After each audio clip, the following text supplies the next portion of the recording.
Welcome to the 18th episode of the Nerdom and Other Nonsense Anime Podcast, your go-to source for episodic reviews of spring 2017's best currently airing anime.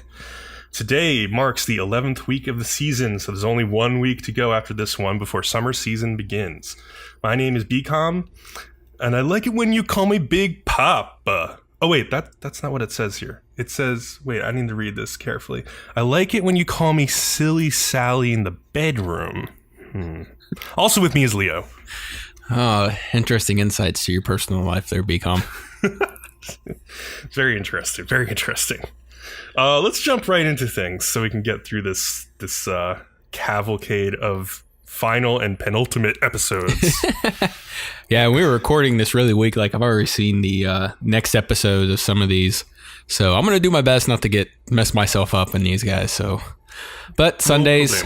Alice and Zoroku, episode 11, The Queen and the Witch.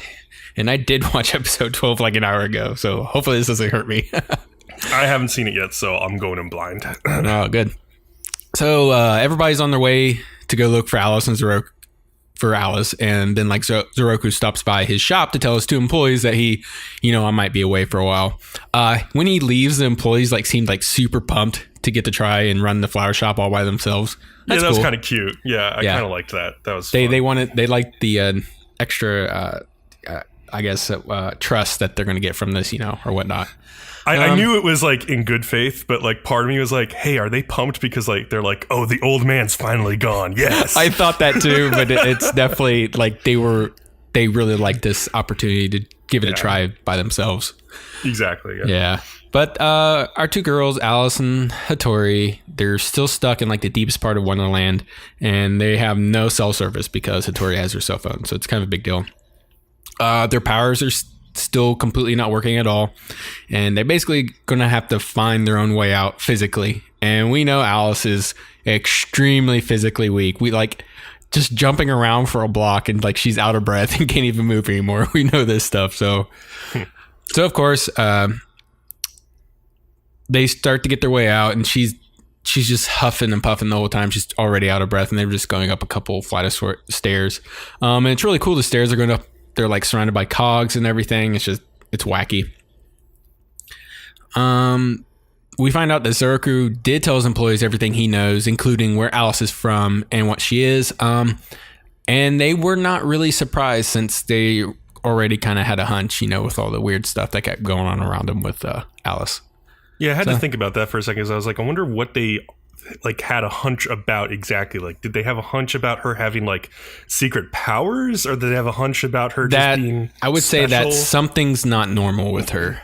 Yeah, I guess so. But if my boss came in and told me, by the way, that girl I adopted, she has world-ending superpowers, I would be like, oh, okay. That's a little bit beyond what I thought. Yeah, and then they just do some more visual stuff. We have Alice climbing up these stairs, and behind her we see a giant version of a crane game lifting this giant teddy bear.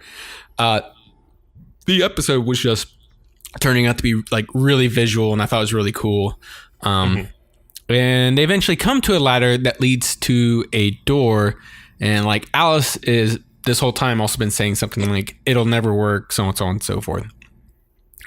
We cut back to Zoroku, Shizuku, and Sane in the car on their way to Alice's dream world that's underground in that complex. Zoroku is showing some concern, and Sane says she isn't concerned since, everything worked out the last time Alice disappeared. She says she's the alien of happy endings. Sane's a strange one. She's weird. Yeah. Her oddities are, I don't know, they're just, maybe somebody her age, just a kid just says something super off the wall, and you're just what? I guess so. That's kind of what I get. A little bit, I would say.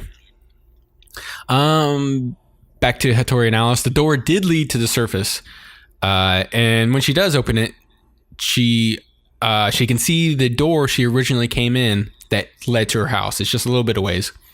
So Hattori gets excited. She starts running for her and shoves it open, but then it doesn't lead anywhere. It's literally a door with a door frame, and if you were to open it in the real world, it would just literally be right there on the other side.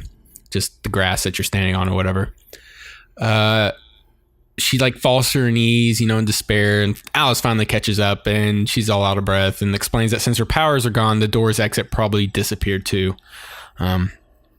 She says they're probably stuck there until Alice gets her powers back, at least, so she can open another door. But that's not going to stop Hattori from still trying to figure out a way out. Anyways, there's a very large house next to him, and she goes in there to investigate.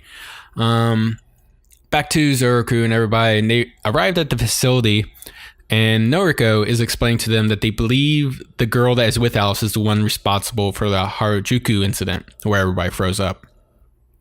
It's all speculation on their part since they don't have the intel, but they do know Alice's world is constantly changing and that they are both in there. They know that for sure.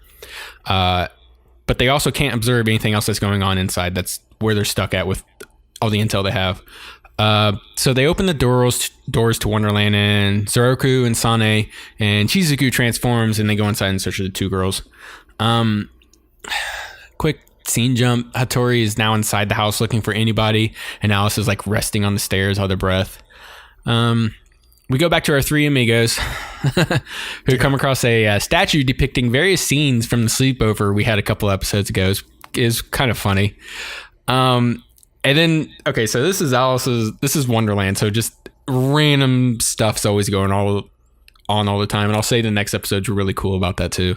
But yeah, back it seems to just be like her consciousness, like completely filled up Wonderland, and it's like all the things she can think about and all the things that affect her, like kind of appear in Wonderland. Yeah. I think towards the end of this episode, they explain that basically Alice was sent out as a information gatherer for the Wonderland. So she is part of Wonderland. And so everything that Alice is experiencing and taking in is what Wonderland is creating all this stuff from. Yeah, she says, like, I'm basically a communication device. Or yes. Yeah. We'll get to that, but yeah. Yeah. So the three amigos, and like out of nowhere, a giant stuffed pig falls in front of them with a real pig standing on its back. Sane thinks if they follow the pig, they will find Alice. And since they don't really have any other leads, they decide to follow it. So that makes sense. They come across a large abstract sculpture, and Shizuku decides to take a look from above. But when she goes to activate her powers, like the rabbit hole from the last episode pops out. The rabbit, pops out from the bushes from like a couple from last episode, and then like a hole opens up, swallowing Shizuku. But back to the mansion with Hattori and Alice, and Hattori is falling asleep, and Alice kind of starts to apologize, and it wakes her up, and Alice says she just wanted to get them back for what happened and didn't mean to get them stuck in here. Like I said, a lot of scene jumping here going on. Back to Zoroku and Sane. They're still following the pig, like up an escalator, and they come out to the edge of a cliff, and then like this giant Tanuki statues are there holding up bridges like lands in front of them, and it allows them to get across the gap that was in front of them to the other side. Zoroku feels the world is mocking them and is going to give it a stern talking to when this is all over. That's how he deals with everything. He just gives everything a stern talking to. Hattori asks Alice what the world is doing, and Alice says she thinks it's practicing all the stuff it has learned. Wonderland wants to know what the world is made of. And it just cues up this cool scene with like Alice describing how the world wants to learn things like smells, flavors, and how even itself works. And that is a complete mirror of the scene from like the first half of the season where she talks to Zoroku about like how she wants to learn more about the world and like what it is like. And so like, yeah, it's exactly the same thing basically. Yeah. Alice says the mirror gates are the peepholes that Dreamland uses to view the other world. So that's a pretty good explanation of why people keep getting these, Alice's dreams or whatever. At one point, Wonderland was no larger than the room they are sitting in, and at some point in the future, it will become its own universe. This is super cool. I really like what they're doing with their own take on, what Wonderland is. Yeah, it's pretty cool. I thought it was cool. I think it's you take a rehashed idea a ton of times and then turn it into your own original idea. I give them credit for that. They did it well. Hattori says that that if this world becomes its own thing, it might, whatever. Maybe she could just live here instead, thus running away, from her own problems. Excuse me. Hattori starts to explain how her mother hates her, and Alice doesn't really get it because she never had parents of her own. Hattori still keeps explaining anyways. She's basically just trying to get her emotions out and whatnot. And she's talking about how her parents' relationship started to fall apart, and she feels it's all her fault. She starts to cry and saying she doesn't want to go home, and Alice says she thinks it's okay, she exists, and it comforts Hattori a little bit. Alice also tells her she was born here and that she might be Wonderland herself. So it's kind of cool. Back in the real world, Ayumi is trying to get a hold of Hattori with her cell phone, but of course it won't connect. Alice isn't supposed to tell anybody this, but she tells Hattori anyways. She says she's not human, and when she was born into the world, she didn't even resemble anything at first. Something she can't even describe. They show a brief screenshot, and she kind of looks like a tree or something, just like a tree that has then formed into a human or something. But she even says that she can't even describe what she was. Yeah, she can't explain it. Yeah, and then after a while, she eventually turned into the human form she is now, basically just gathering things she was able to see around her. Just took the form of a little girl. Alice says maybe she isn't even needed, and it really touches home with Hattori making her feel like she should exist. Stuff like this. The two basically make up and become super besties. Hattori wants to see her mom again now, and the two decide to work together. And then just outside the window there next to one of the anomalies falls on the windowsill, and that's just the end of the scene. Yeah, it was a weird cliffhanger. So I'm interested to see where it goes next episode. I'm glad that Hattori has finally seemed to start dealing with her inner demons that have to do with her parents. Mm-hmm.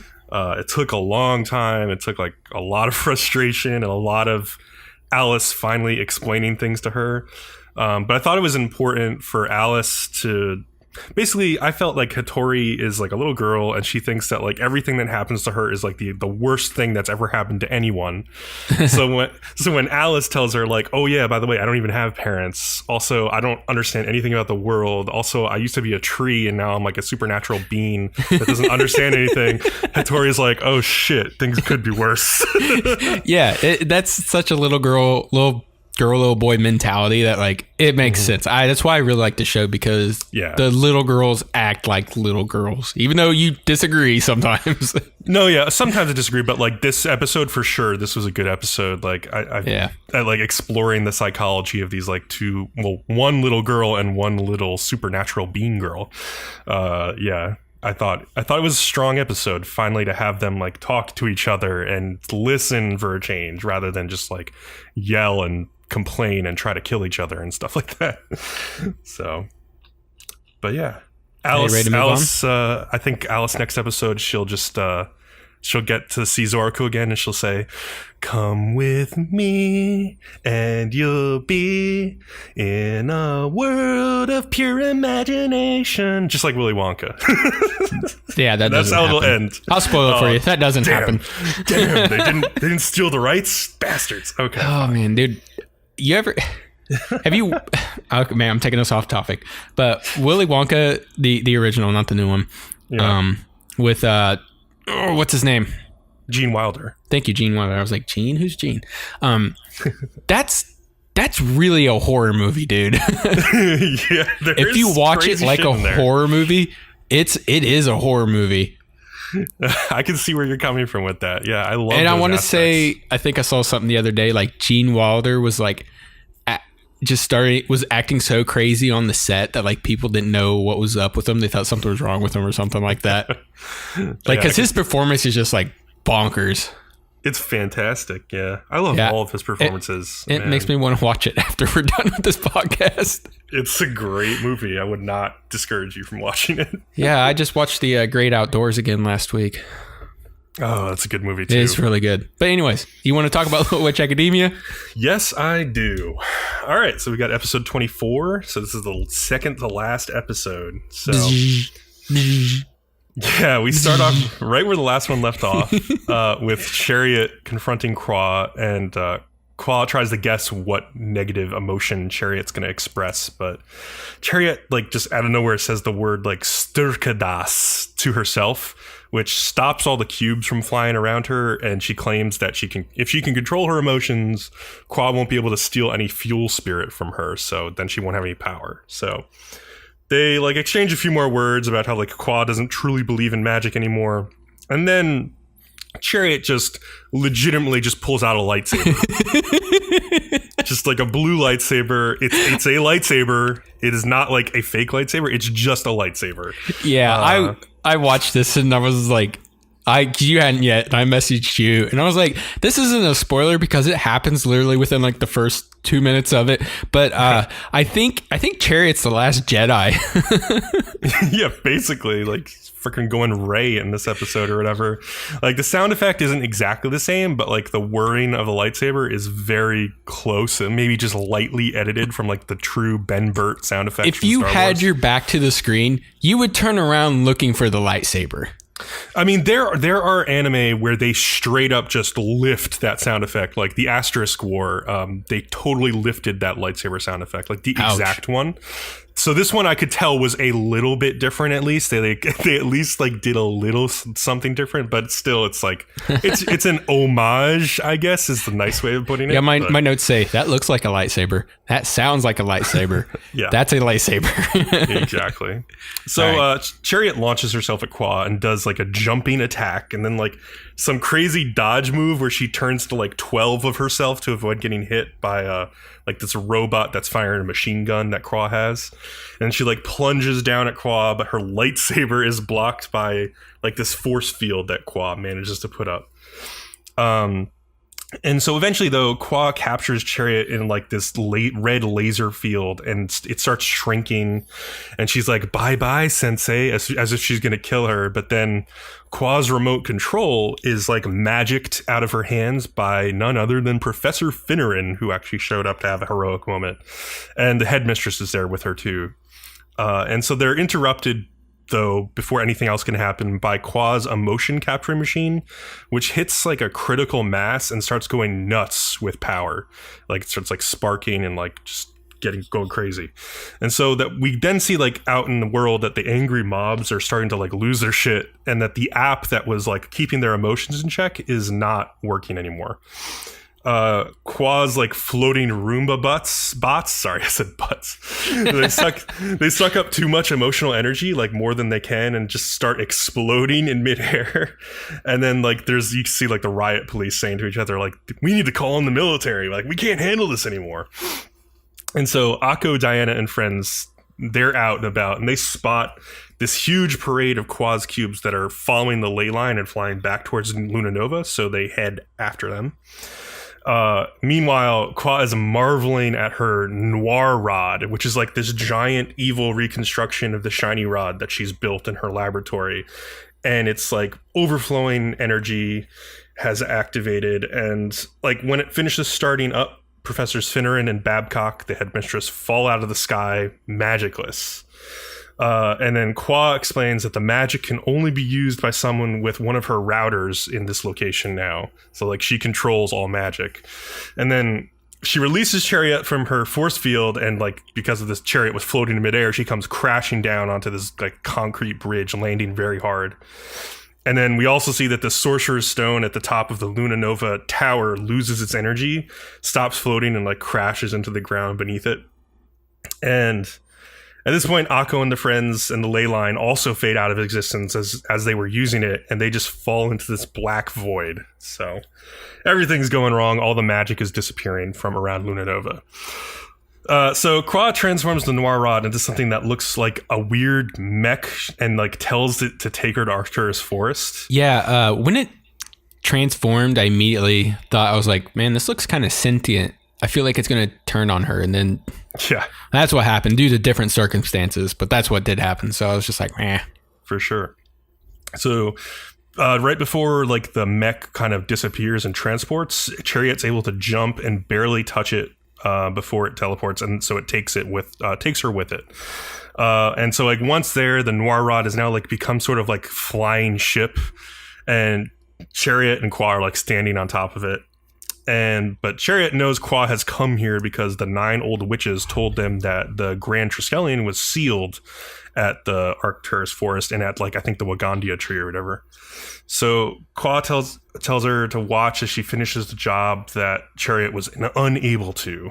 So coincidentally, Akko and the girls just happened to fall into CRE-HATERS forest when they fell out of the ley line. And it's funny, Amanda is like creeped out by the forest and she tries to use her broom, but she and Diana soon realize that their like magic power has been completely drained. And they spot the contrails of like Qua's ship that has flown through the sky, and they decide to follow it towards wherever that went. So Qua is determined basically to use just sheer force to unseal the Grand Triskelion. So she like transforms the Noir Rod again into this giant spider mech, which also encloses Chariot in a cage, like on the side of the mech. And it fires this huge red energy beam down into the ground. And this makes the ground eventually open up, kind of like a flower, unfurling its petals. And it unveils this shining magical circle on the ground in the middle. So Qua walks inside. She's kind of got like a crazed look on her face because she's so close, she thinks, to getting what she wants. But as she gets close, we can make out this symbol of like in the ground where like the magical circle is that looks like the 3 women linking their arms, so just like that shot from the second OP where the girls have like a triangle of linked arms. So the circle grows dark, and it's only lit by these 9 floating white masks in the air, which I assume are the 9 old witches. Oh yeah, totally. They were totally. Yeah. And then eventually she sees that there's like a glowing twig that is floating next to her, and she grabs it. And she thinks like, wait, is this the Grand Triskelion? And she like tries to use it, and all it does is like create bubbles, and she's super confused.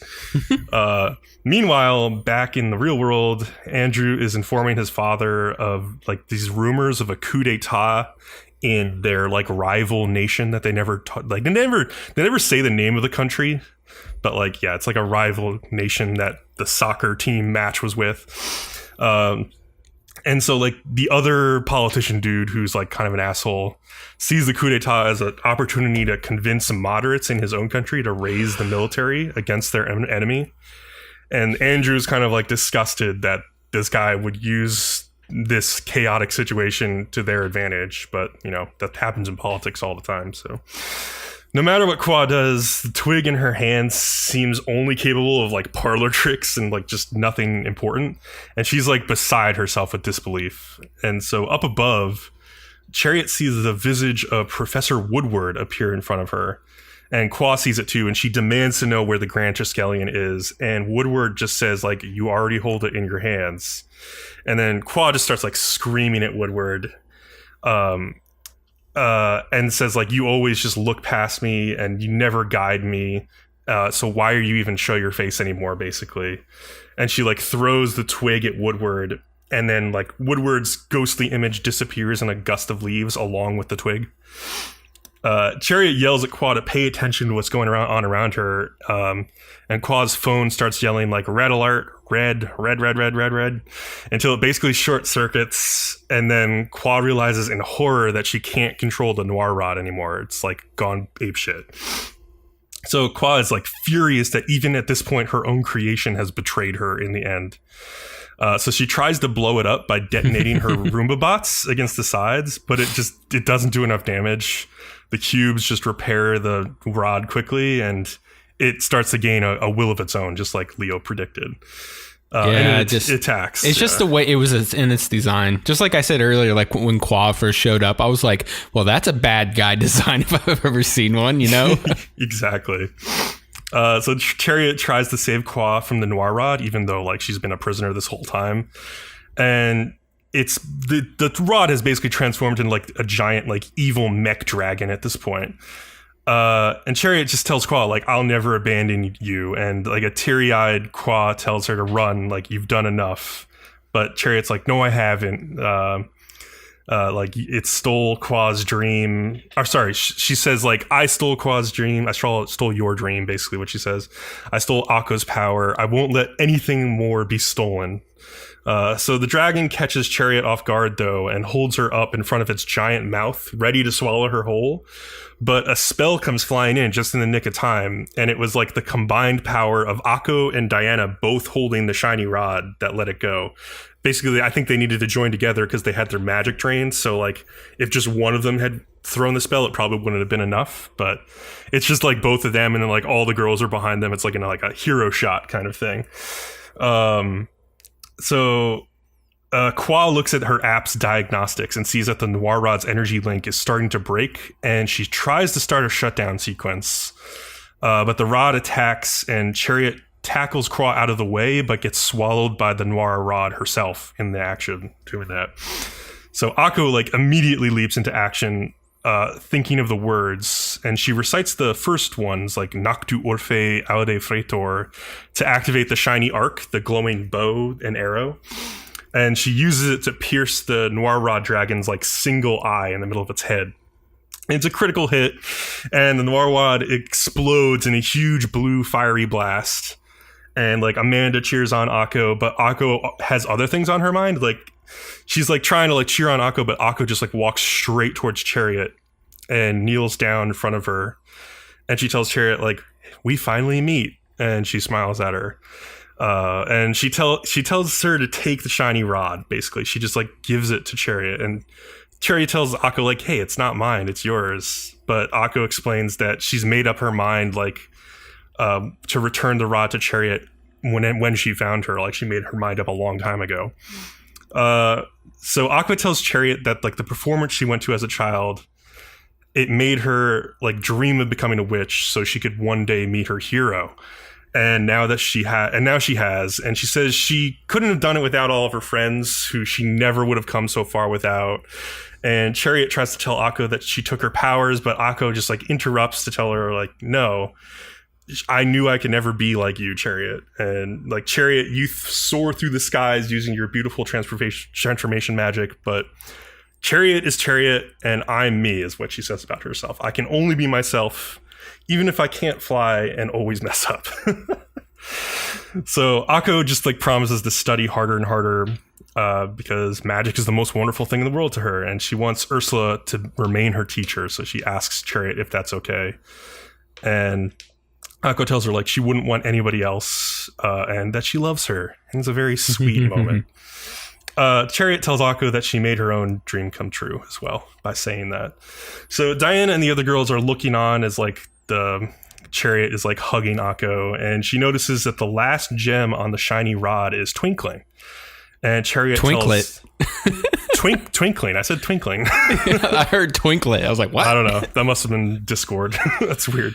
So Chariot tells Akko, she sees it too, and she tells Akko to put her feelings into words. And Akko says, like, change the world, connect with other people, and your dreams will grow.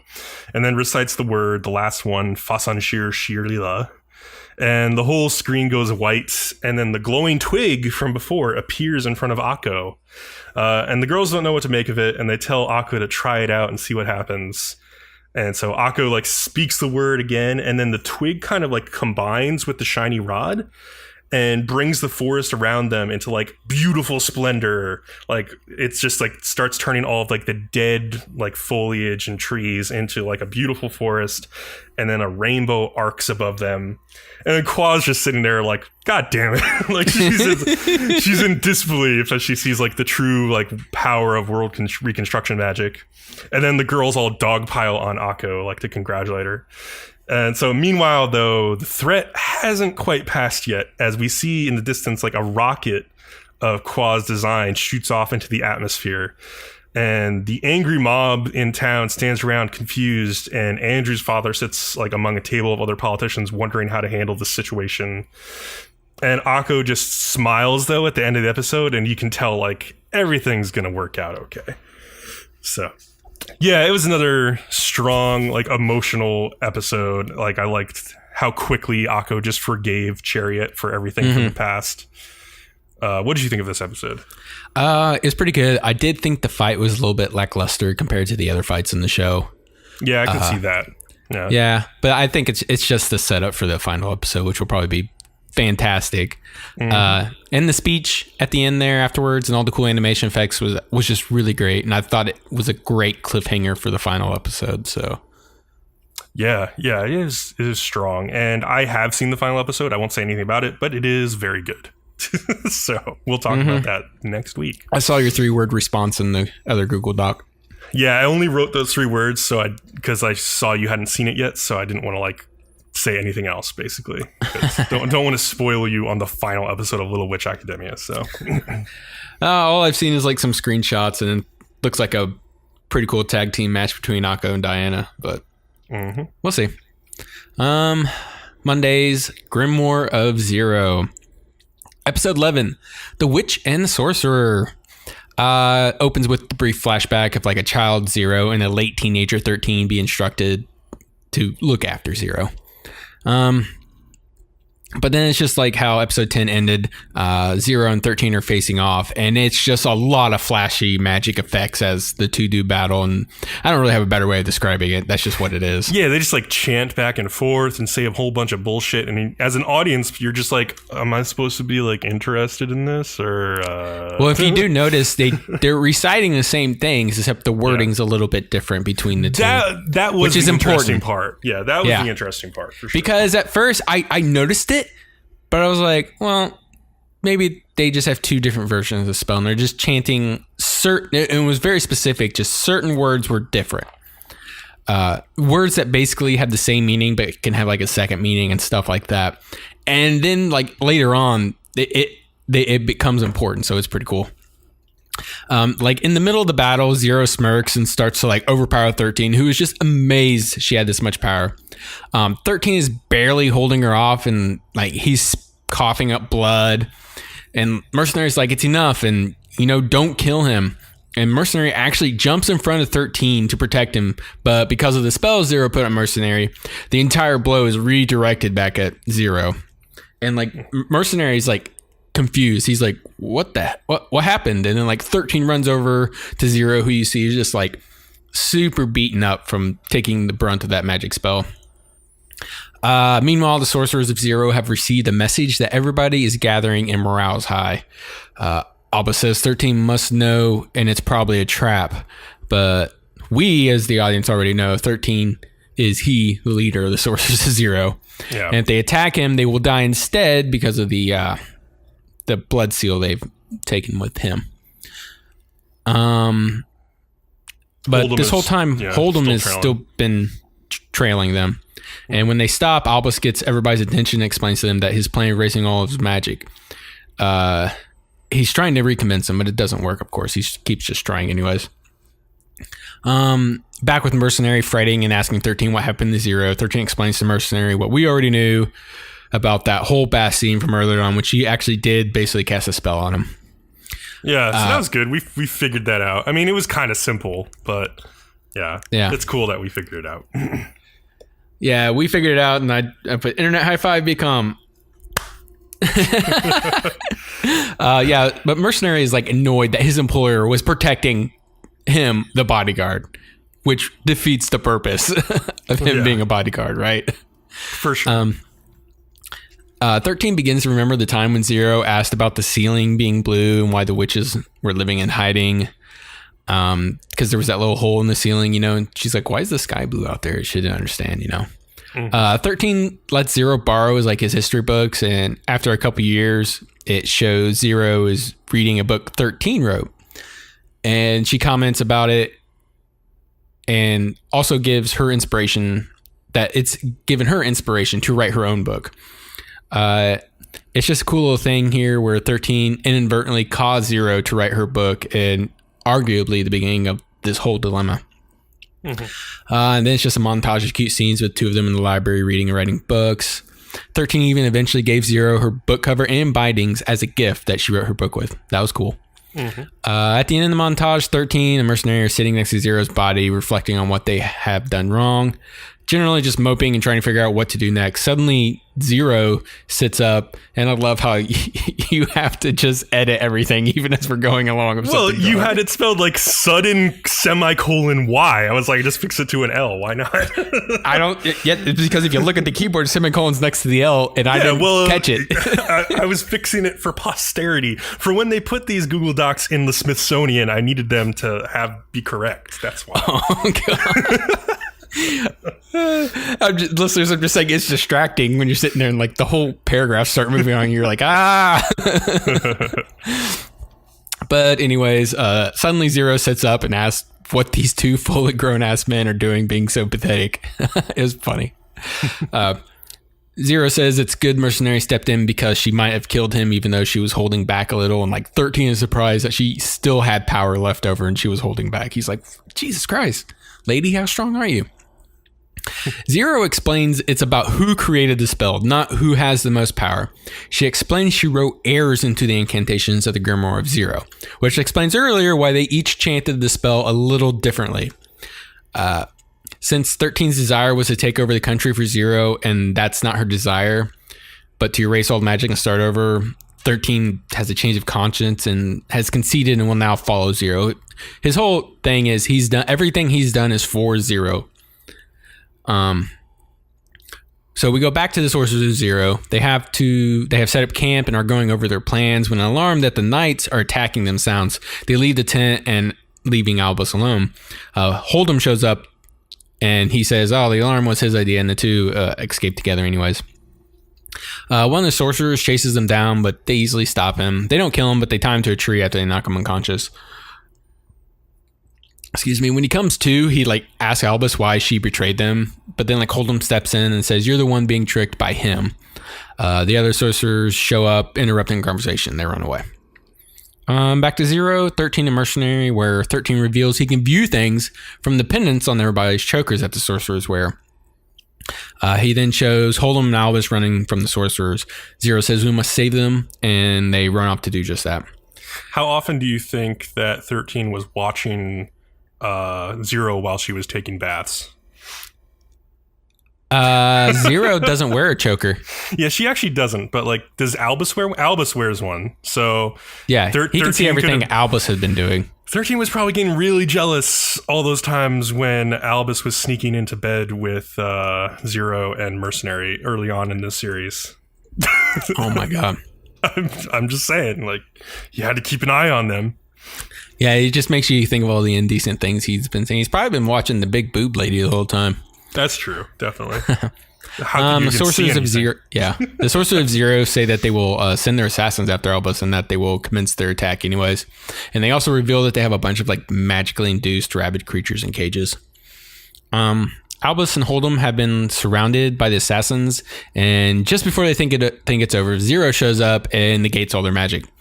13 also summons vines to tie down all the assassins, and they explain why 13 is with them. And even when Albus is in shock of everything that 13 has done, like Hold'em snaps first and punches 13 right in the jaw. He then like sprawls over him and repeatedly punching him. Just one right, left. And he's yelling about how he almost burned Albus alive, and 13 just lays there and takes this whole thing. Mercenary eventually pulls Hold'em off of 13, and then like 13 even apologizes for his indirect death of Albus's grandmother Serena. Before Albus can launch a spell at 13, he explains how the blood contract they signed would only result in Albus's death instead. 13 takes Albus's hand to the book of contracts and cancels the contract they had. 13 says he will not deny Albus the right to kill him, but to at least give him some time to set right some of his mistakes. Yeah, that was pretty cool. This is a good way to get his trust back by saying like, hey, you can't kill me, but here, like, I'll make it so you can kill me. Like, so if you really want to, you can, and I'll accept it. But at the same time, like, please let me help you guys fix this whole situation. But yeah, my problem with this whole ending arc of the show is that I just don't find 13 character to be like interesting at all. Like, he's such like a bland, boring villain. And at this point, he's not even a villain anymore. Nope. Like, so the show doesn't even have a main villain to this point, which is okay. Like, because I know like the last episode is basically going to be about like resolving the whole issue of magic. It doesn't have a villain. but it still has a major conflict, and that's fine. Yeah, that's fine. Yeah. But I just feel like this show could have used a stronger villain than 13. And I think I would have enjoyed it more. And yeah, I would just say, like, at this point, I'm kind of disappointed by the direction the show has gone. Like, thinking back to the very beginning of the show, I was, like, really excited about the dynamic between Zero and Mercenary. And it was good for, like, the first couple episodes. Then it turned into, like, a semi, like, romantic thing, and there was, like, a lot of fan service. And then they locked her in a room for a few episodes. And now that's, like, all come around to the end, I'm not sure, like, any of that was, like, really worthwhile. It just seems like a run-of-the-mill, like, fantasy series, and I was hoping for a little bit more. I can't help but, like, compare it to ReZero, which I had a ton of issues with ReZero as well. It's not a perfect show, but it was always kind of entertaining to me just because, like, I mean, ReZero's villain was freaking batshit insane. And, like, you know, not every show has to have an insane villain, but it made it so much more entertaining. And because that villain felt truly dangerous all the time, like, you never knew what he was going to be capable of, like, even, like, killing, like, certain main characters. So I never made it past episode 12. Oh, wow. That's right where the series gets good. And I liked it before then, and I argued with you about why it's good. Yeah, I strongly disliked ReZero before episode 13 or 14. I can't remember which one is the one where it really starts to go nuts, but I think it was 12 and 15 were the episodes that were really good in that series. I want to say maybe it was 15 and 18. I forget. I was learning the backstory of the twins, and that's where I just never picked it back up. Yeah, okay, it's just after that where the series, like, took off for me and, like, actually became good. Like, so I think you should actually continue watching it at some point if you want to, because, like, the second half of that series is way better than the first half. Like, yeah, I'll fit it into my better busy schedule of podcasting. Yeah, exactly. But yeah, like, just in this show, the villain is kind of boring. The conflict is kind of boring. The main character, although I like Mercenary, he's just not that charismatic. Like, he's definitely not, you know, ReZero's main character. So I don't know. Like, I just feel like this show is okay, and I guess that's fine, but I was hoping for a little bit more. Is that it? Yeah, I guess we'll move on. All right, so on Wednesdays, we've got Sakura Quest and episode 12, The Dawn Guild. So TV producers come to Manayama and they pitch this idea that the girls should be on one of their programs called Moving Mountains, which would follow them around and shoot quote-unquote honest footage as they prepare for Manayama's founding festival. And the director who's going to be shooting it is actually a native of Manayama named Amamiya, who is... This show's, like, super popular too, right? Moving Mountains? I guess it is. Yeah, it would be like... They say in the show it's, like, really popular. It has, like, a primetime evening broadcast and everything. Oh, wow, so it's that's cool. Big deal, yeah. Yeah, like, so it could bring in a lot of tourism. Even knew about it. Yeah, she watches that. It. Yeah. And she's like, "Oh my god, we're gonna be on TV!" So, so the guy who was a native, Amamiya, he was impressed by what Yoshino had done to revitalize the town in, like, the first 150 days as queen. So he was going to call it, like, the 150 days of, like, Manayama Girls or something like that, or Manayama Revival Girls. So we see, like, a next scene, they're shooting the documentary, and I was kind of impressed that they were actually shooting it in 4K. Like, you could see in the top right of the camcorder image that it's, like, 2160p. I was like, wow, they're shooting 4K. It's pretty cool. Only us nerds would pick up on this. The problem is, though, for the footage they're shooting, the girls are nervous, and they're basically all not acting like themselves. They're kind of acting instead of being themselves. And they're very aware that they're going to be on TV. Ririko is even wearing, like, a Kitsune Fox mask to hide her face. Dude, Shiori with the glasses killed me. Yeah. Maki, though, just calls them all out and says, like, you guys need to stop it and start acting normally. And they do. In the next scene, they're, like, outdoors, and Sandal-san just makes a straight Field of Dreams reference, saying, like, if you build it, they will come. And then your favorite part was, like, he said, I came, I saw, I cost nerd. Like, I had to pause it because I started laughing so hard. I was like, give me a break. This Sandal-san guy is just out of out of this world, and these writers are just having a fun with this. It's funny. Oh, man. That was a weird reference to find in a Japanese show, Field of Dreams. But it makes sense. Like, if you build the festival, the tourists will come is kind of what they're saying. So Right. Yeah, I totally got that. But just when he said, I was like, huh.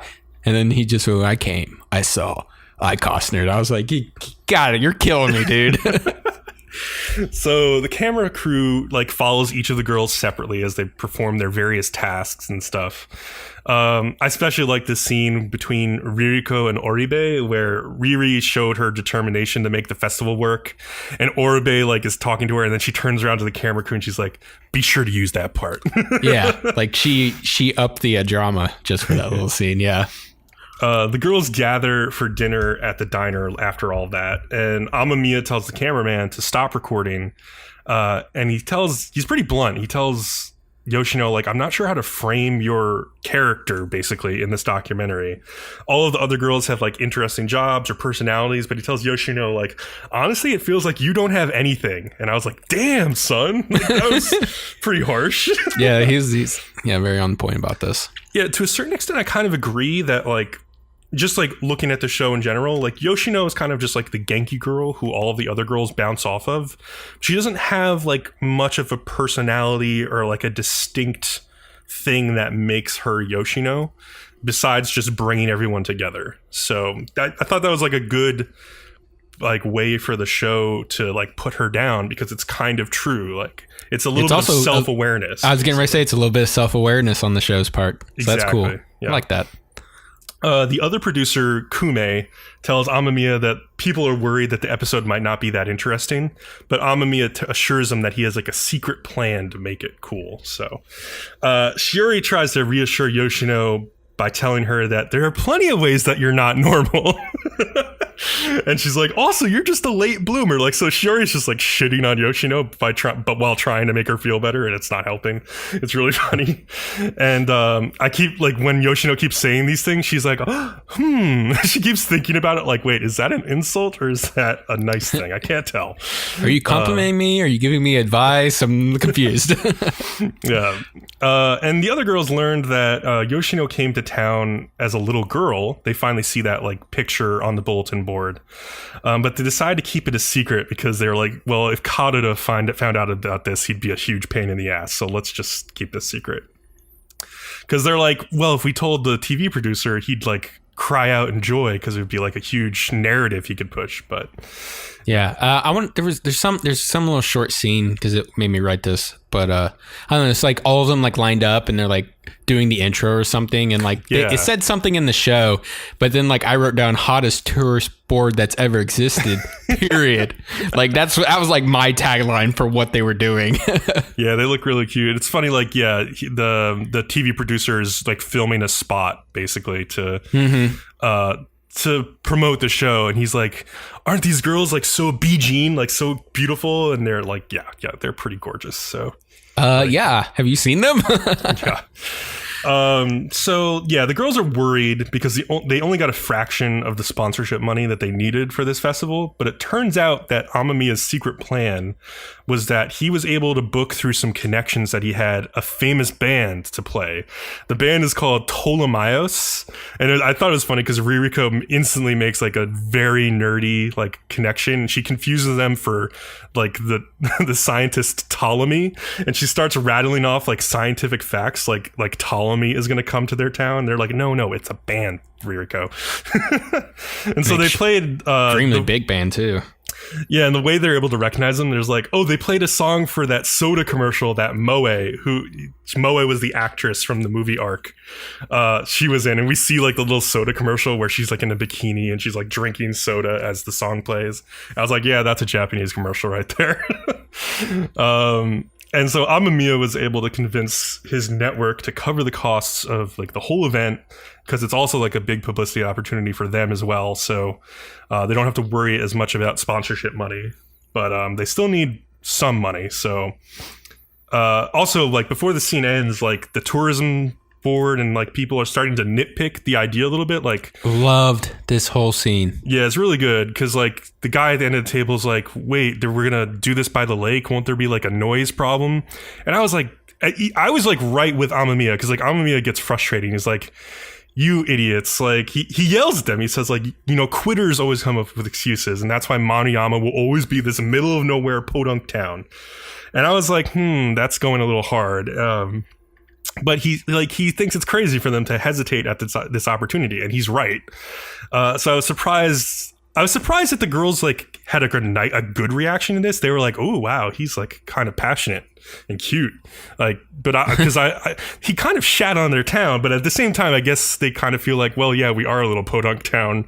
Like, so what he's saying is right. So, and he's from there, so yeah. So I guess it's okay for him to say it because he's. If anybody can, he's experienced this town. He knows what he's talking about. He is, still one of them. So yeah, he can get away with it. So yeah, after that, the girls film a live TV spot with Amamiya that we were talking about. And afterwards, they're a little wiped out. And Sanae sees that the people are talking about it online already.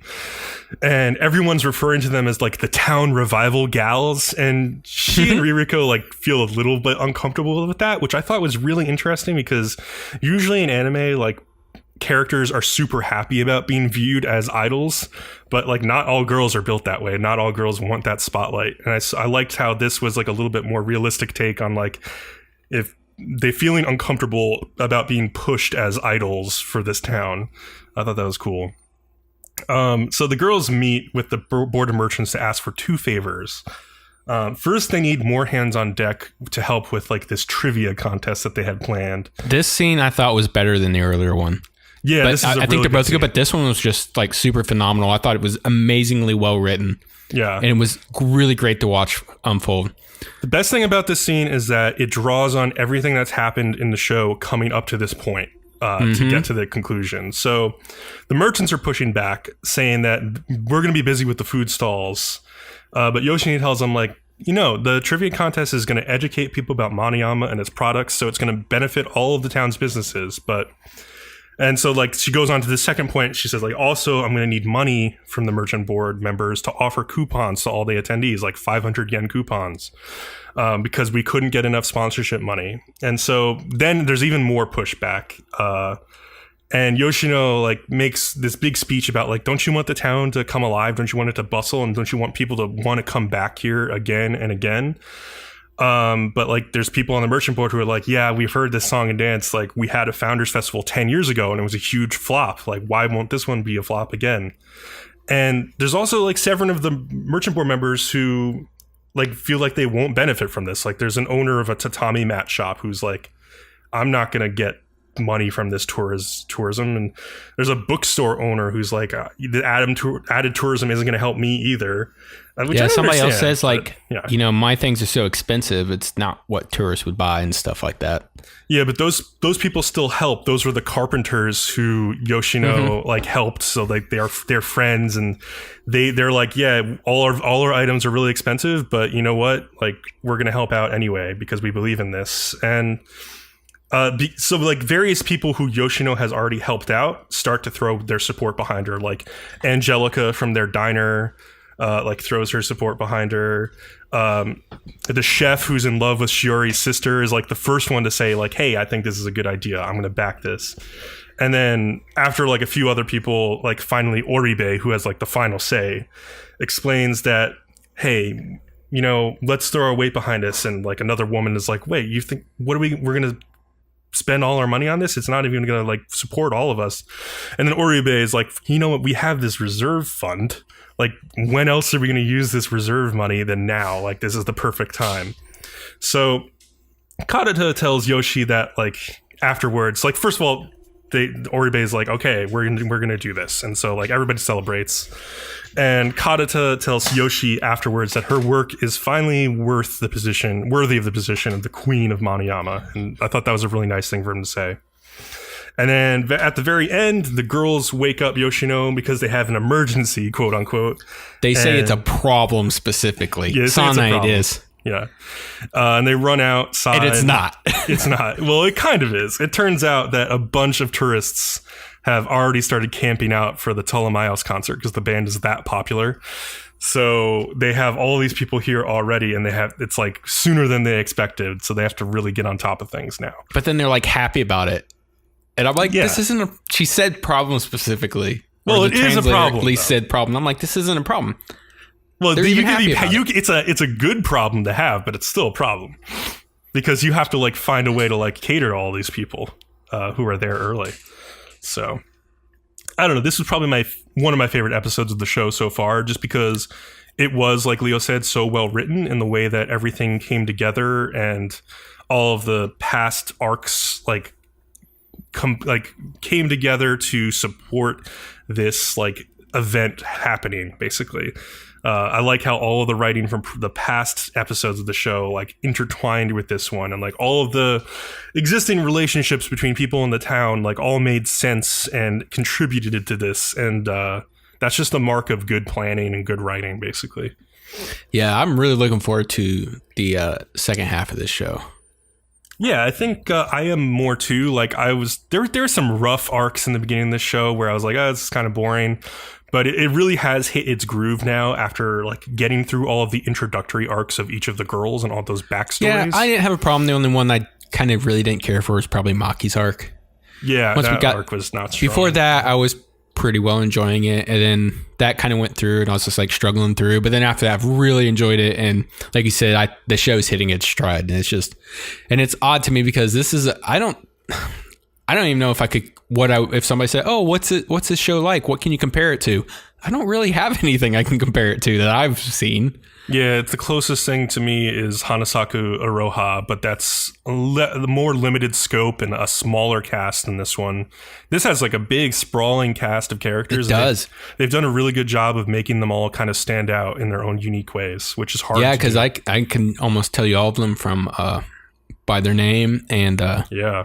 Which is impressive. Yeah, that's a really hard thing to And they don't manage. Accidentally ever forget about somebody. They'll show up eventually at some other scene and, you know, and not just to be there to show up, to actually have like some input and like progress to where the show's going towards. So, yeah, I just really like it for that. Any other final thoughts? No, let's move on to this next one. This next one. All right, we were at the final episode. Our first show that we're at the final episode of is Busou Shoujo Machiavellianism, episode 12, The Girls' Machiavellianism. And I wrote a very short synopsis about this. So we open with Amal seeing like Nomura getting a stamp from Mary, and it makes her super jelly. And basically she will kill him so she can keep him for herself. She's very possessive, if you haven't found out yet. Nomura opens his shirt, revealing his sweet abs, and charges Amal. It turns out Amal doesn't like to strike flesh directly and would rather strike like through a shirt or clothing or something like this. This allows Nomura to get to her and deliver his spirit bullet right in her cleavage. I mean, palms right there.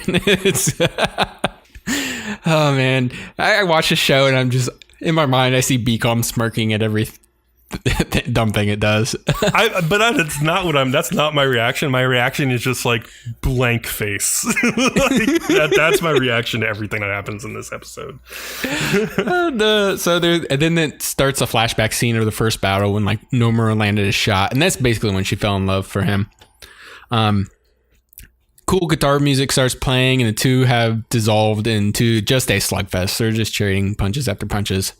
The principal on the roof, who I finally found out was the head mistress, is observing this and makes a call to a little blonde schoolgirl to make her report. And then that's it. She doesn't show up anymore. Wait, no really? idea what this was about. I thought she showed up one more time. I don't remember. Yeah. No, she didn't show up anymore the rest of that episode.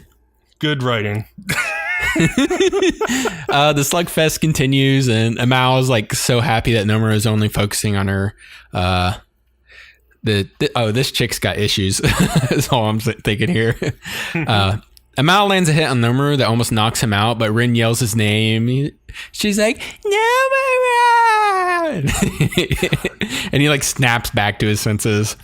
The two end up delivering a simultaneous blow to each other, and Nomura like starts to go down, but then like Amal catches his arm and places his hand in her cleavage once again, saying to make the blow a good one. I don't know what this show's doing anymore. Yeah, me neither. I was sitting there and I'm like, all right, you told Bcom you got to go by the rules yourself. Turn your brain off. Don't question anything. Just let it roll. God.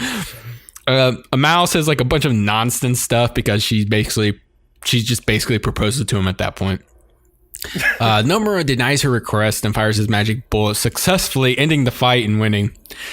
As soon as it ends, Inaba puts her blade to Nomura's throat and says maybe we should finish our fight too. She blabs on for a while, but basically at the end says he still needs to work on his style and she will teach him. She'll become his sensei. Inaba tries to convince him by like saying she will give him her stamp if he accepts. Suddenly some of the masked girls show up to beat the crap out of the unconscious Amal. And that's when the headmistress, Yukino, shows up. She stops the masked girls with her like metal strings, it looks like, and that's all you see of it. She tells everybody to leave except Nomura and that he is expelled. The next day, Nomura visits Warabi in the infirmary to say goodbye. Unfortunately, it's not as funny as that time when she had to pee real bad and she was hiding behind the curtains. You remember that? Yeah. And isn't this the point where like where Nomura's like, oh, where's like the bear? And Warabi's like, oh, she learned to ice skate. Did that happen this episode? I don't remember. Yeah, no, because she was injured too, so she had to go to like an animal clinic, and like she's doing better because she's already able to ride a bike. Oh, riding a bike, that's what it was. Yeah, ice skate. I was like, what the fuck? Bears on ice? Where's your mind at, man? Hey, I'll watch that show. Yeah, so he says his goodbyes to Warabi. Then he goes to visit Tamaba to also say his goodbyes to hers.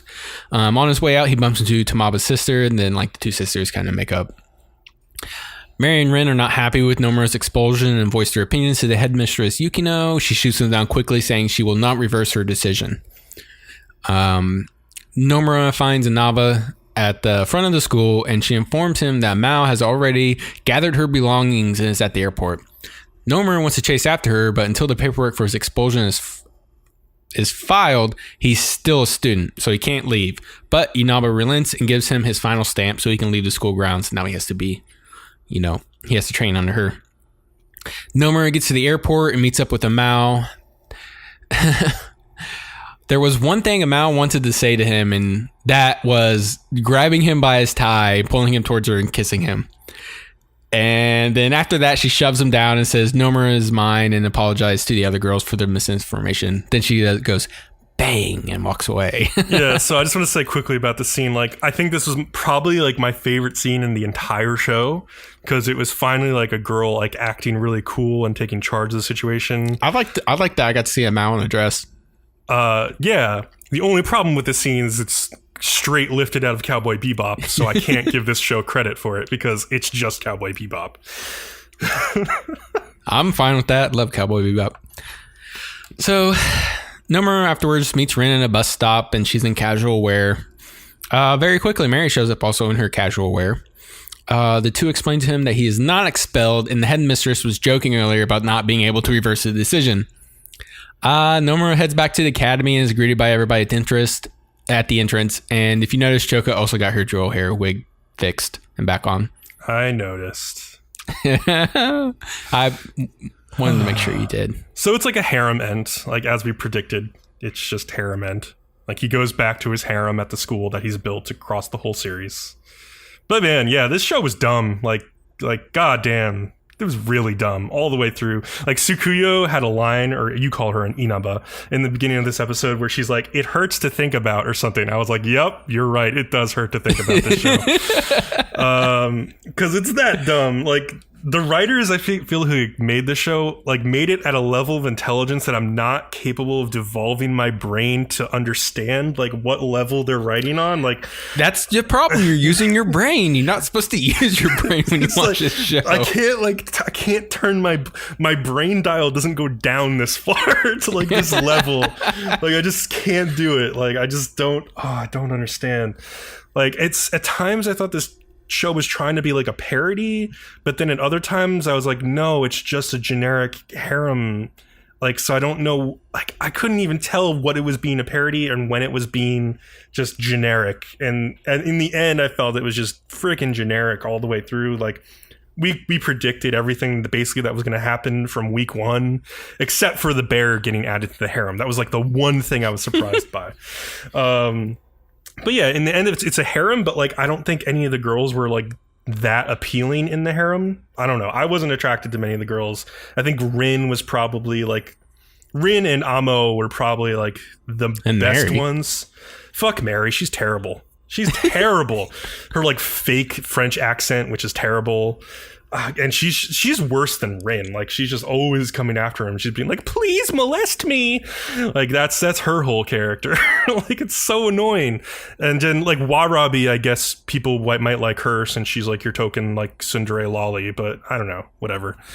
Oh God, I was so bored by the show. And then Tsukuyo, like the blind one. Like what is the appeal there? I can't even tell. Twin Tails. I don't know. And you liked what's her name? The yandere girl with green hair. Inaba or Tamaba or something. Yeah, Tamaba. Yeah, she was kind of fun. I guess. But like I've seen all these characters before. I've seen all these characters before in like a million different anime, and it's just like, okay, they're back and they're all together and they're all in a harem. It's okay. It's like, okay, I'm so excited to watch the show. I don't know, man. I couldn't do it with the show. I just couldn't. I'll give final thoughts next week, but yeah, and I just can't deal with the next show. But yeah, I don't understand that because like it's actually like decently well written. But let's get into the next show. It's boring as can be. Yeah, but like I don't know. Yeah, it's just a matter of perspective because like. Armed Girls Machiavellianism is like maybe the most boring thing I've watched all the way through in the last couple of years. It's so boring. I felt it way more interesting than this show. Yeah. So, but open it up. Thursdays, we got Tsuki ga Kirei. Episode 11 is called An Encouragement of Learning. And I did not watch this episode. Oh, okay. Gotcha. I skipped it intentionally as a little experiment.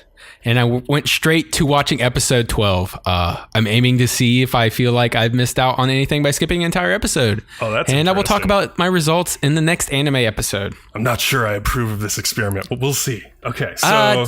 yeah, I told you I'll talk about it later. Go for it. So Kotaro has started seriously studying to get into Kome. His mother mistakes this as him finally taking his own future seriously. Little does she know, he's basically doing this for a girl, but she's going to find out pretty quickly. There was like this nice moment where his mom was like really proud of him and like really nice for like 5 minutes. And then she's going to find out after a parent-teacher conference, she's telling him, the teacher, like, oh yeah, we want Kotaro to go to like a nice municipal public high school. And Kotaro jumps in. He's like, actually, I'm aiming for a private school called Kome. And his teacher blurts out like, well, wait, isn't that the same school as Mizuno? And his mom gets pissed, asking like, hey, what is this all about? You're just springing this on me. So they're back at home. His mom immediately goes into huge bitch mode again. So his dad asks him like, why did you decide on Kome? And his mom like rats him out saying like, oh no, it's because of a girl. Kotaro's not even saying anything. And she's like, you haven't even thought this through. And he's like, no, I did. But then his mom's like, well, then what would you go all the way to Chiba for, huh? What do you even plan to do there? And he like gets pissed and tells her to shut up. And his dad yells at him. But he also tells the mom, like, don't corner Kotaro like that. It's not fair. But Kotaro tells them both, like, I've made up my mind no matter what you guys think. And he like runs upstairs like a little kid. Kotaro texts with Akane as he lies in bed, and he almost tells her they got into a fight with his parents, but thinks better of it. Like he doesn't want to worry her with all this drama. Meanwhile, Akane is at home. She's studying for entrance exams, and at almost midnight, she finishes, and she thinks her sister is like fast asleep. So she pulls from underneath her bed covers. She pulls out like a half knitted scarf, and she's clearly like making it for Kotaro, and like she starts knitting it again. She's trying to finish it, but like she hears some rustling to her right, and she looks and sees her sister has rolled over and says, "You can't be serious! Like you're hand knitting a sweater or a scarf in this day and age." It was kind of funny. And so, yeah, her sister asks, like, what are your plans with Kotaro after graduation? And Akane tells her, well, it's going to work out because we're both going to go to the same high school. And her sister, like, rightfully, in my opinion, says, like, dude, that is a bad idea. You are probably not going to like end up together for the rest of your lives. Like, you shouldn't just do this. But Akane is like a stubborn middle schooler, and she says like, no, we're never going to break up, kind of thing. So yeah, in an effort to show his mom how angry he still is, Kotaro is like refusing to eat dinner. But he can't really resist his hungry stomach because like she brings up to his rooms like a little dish of onigiri for him to eat. And he eats them while he studies. So like his mom is sort of trying to make amends, but he's not having it yet. The next day at school, everybody is like starting to whisper or laugh at Kotaro when he walks in. And somehow they all found out that he's applying to the same school as Mizuno. It was kind of unclear how they found out. I don't know who broke this rumor, but maybe, I don't know, maybe it was Mizuno's sister, but no, there was no indication. His friends tease him and say you'll never get a standard score of 60, which is what he would need on his entrance exams to even have a chance at getting into Kome. And meanwhile, at home, while he's at school, his mom is cleaning his room. And she like pauses for a second and looks at like the various notes he has around his desk as study reminders and like the open textbooks he has. And I think she starts to realize that like for better or worse, no matter what the impetus is, he's finally studying seriously and that this might be a good thing for him after all. And so meanwhile at the cram school, Kotaro gets like a mock test back. Most of his scores are in the 50s. His highest score is like a 68, which is in language, which makes sense. His lowest is a 45, which is in math. And Chinatsu like briefly talks with him and tells him she's going for a public school. I don't know why they included that, but Chinatsu's still around for some reason or another. Kotaro's mom meets with his teacher again, but alone this time. And she seems a lot calmer this time around. And like she's apologetic about their first meeting. We just see them through a window, so we don't know exactly what they're saying yet. But I've had a sense that she wanted to figure out how she could help Kotaro. Meanwhile, Kotaro goes to the bookstore, meets up with that dude, and his friend advises him to talk to his parents again when things settle down because they're probably not hoping for you to fail, like what Kotaro says. And Akane and Kotaro decide to meet up on Christmas Day, and they exchange presents. Kotaro got her like some kind of like handkerchief or something that he said would be useful for track club. I couldn't really tell, or like a towel or something. It was like I don't know, kind of a cute like design. And Akane gives him the scarf that she knitted. And it's funny, it's like a little too long. And she's like, I did it by the book, but it was my first time knitting. Sorry. But he doesn't mind. And the two of them visit a shrine, and there's like some narration of like what they're saying to each other as they walk through. And Kotaro finally admits that his mom is against him going to Kome, but he wants to show her through like his hard work that it's actually a good idea. And so he finally gets that out in the open. And Akane tells him that her own mother's support has meant a lot to her in track, like just seeing her at track meets. So it's really important to have the support of your parents. And at the end of the day, they kiss and hug each other for a little bit and go home. It was pretty cute, the whole sequence. So anyway, it turns out that Akane passed her entrance exams. And when Kotaro hears about this, he's at cram school with Chinatsu. And he starts to celebrate, and Chinatsu gets like really excited for him, and then he like walks away and stuff. But Chinatsu, you could see like she's still a little bit upset. Like she still feels regret about losing out on him. Kotaro's dad tells, when Kotaro gets home, tells him that, okay, we've decided like you can apply to Kome, but if you fail, you need to promise us that you will apply to a local municipal high school instead. And he told Kotaro that like your teacher called your mother in for a second time, and your teacher told your mom that you should not apply to Kome with your current grades. But your mom fought back against her, and she said that like she's seen you trying so hard, she wants to give you a chance to do this. So his dad basically is like, yeah, your mom could be naggy sometimes, but, you know, cut her some slack. So Kotaro's thinking about this as he's studying. He's just like, he can't study, he can't focus. So he goes down to the kitchen where his mom is making more delicious onigiri, and she doesn't like really say anything. She just tells him like, okay, sit down and eat. And she says like, you know, get back on a proper sleep schedule, or you're just going to fall asleep in the exam and all your hard work's not going to be worth it.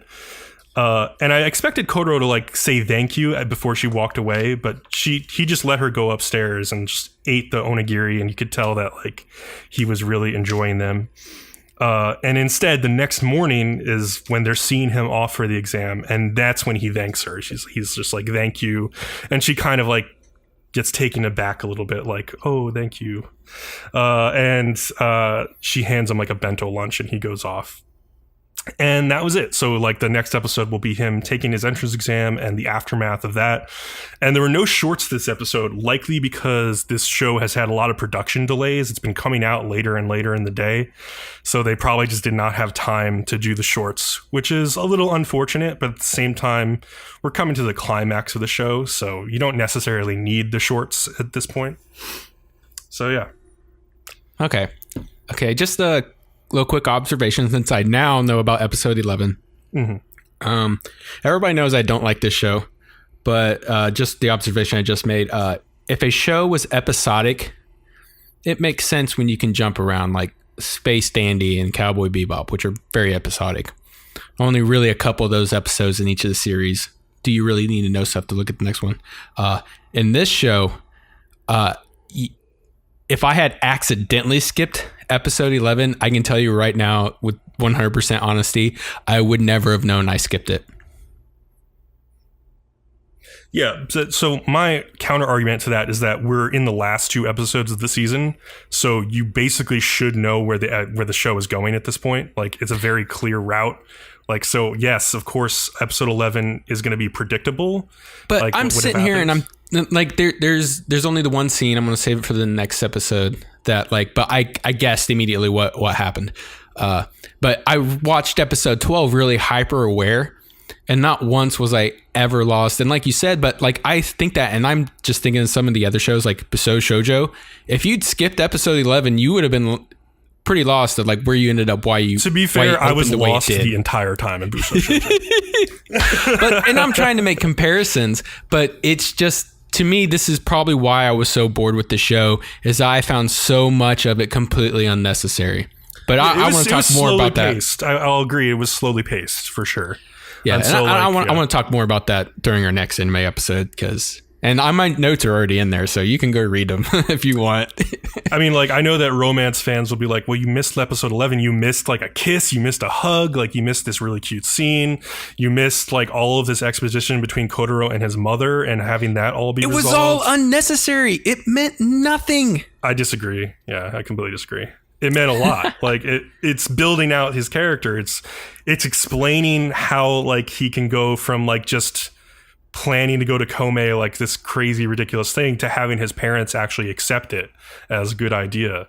And that's something that actually realistically would need to happen. So like, yeah, I totally get why they did that. I can't agree with you, man. Oh geez. Yeah I understand where you're coming from, but like I think this episode made a lot of sense. Like, a lot of this episode was like the logistics of him being able to follow his dream to be with this girl.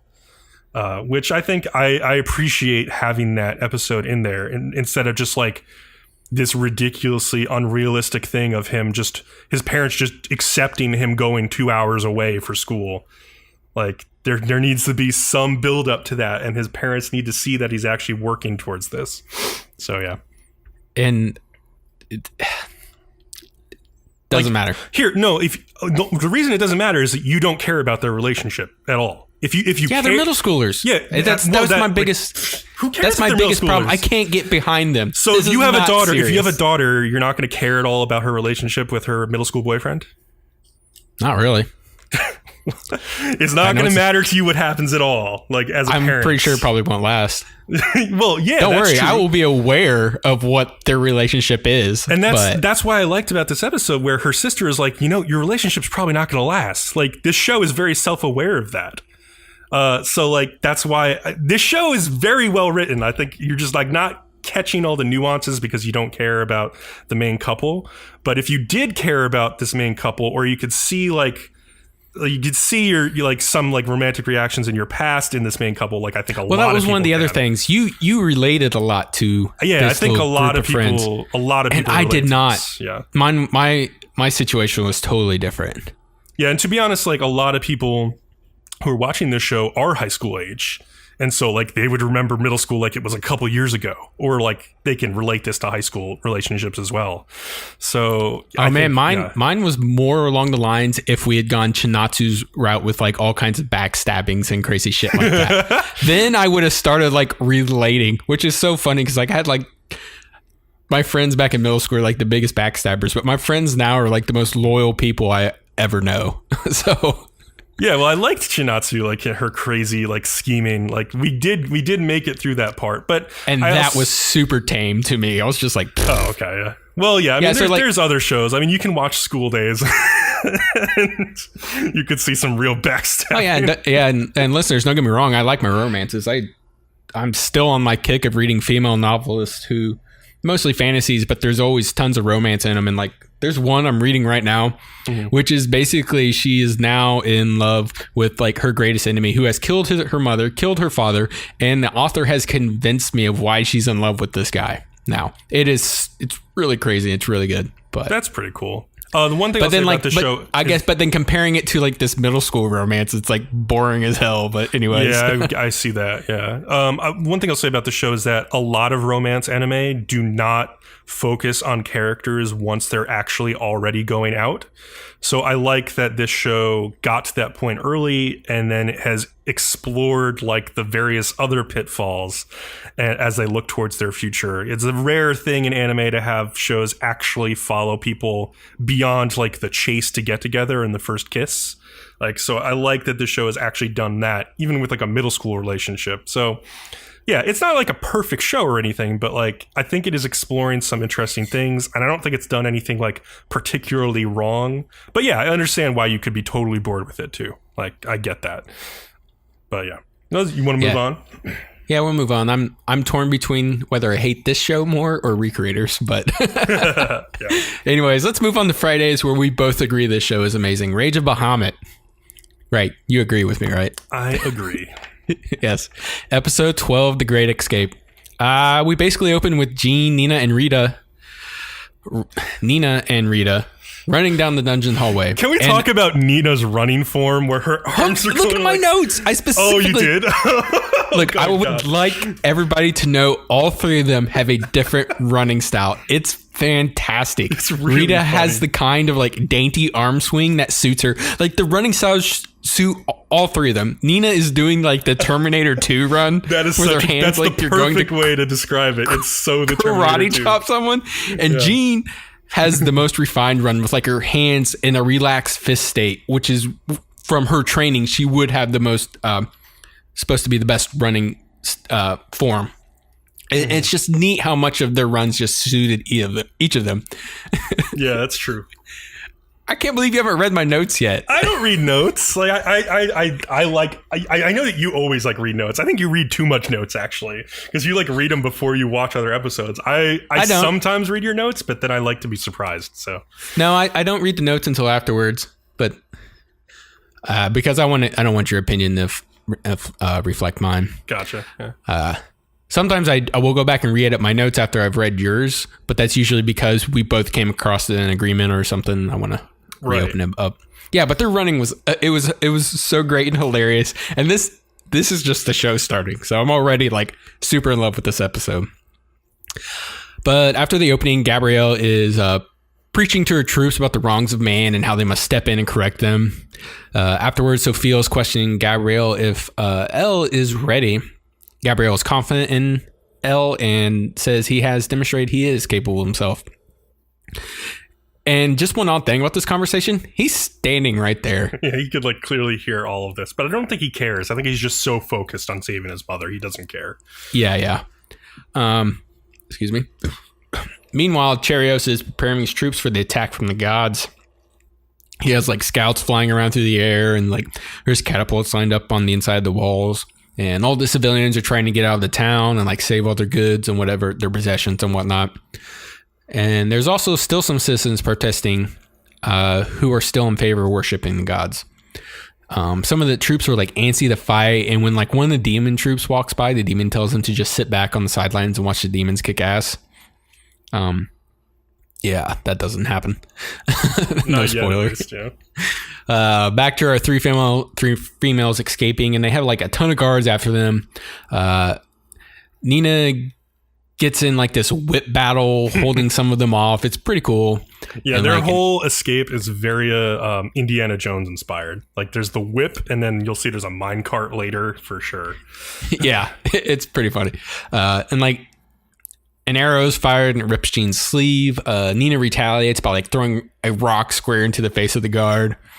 John and Rita run ahead while Nina's like holding him off to like this 8-way railroad crossing. And before they can decide which way to go, some guards show up like from each of these paths. We go back to Nina, who's like at this point throwing boulders at the pursuers. And then like some of the magicians show up, and then they start firing their magical arrows at Nina, who's like, oh, it's time to get out of here. And she's like running away, and like the bridge she's crossing blows out from underneath her, and she like falls into a mining cart that begins to like roll when she lands into it. But she conveniently rolls into the intersection with Jean and Rita, who grab on as like she flies by. It's so cool how it's animated and stuff too. Yeah, it's really well done. Mm-hmm. They're just careening through the mines into like a really deep parts that none of them have been in before. Like Nina gets bucked loose, but John grabs a hold of the whip and pulls like Nina along with her behind them.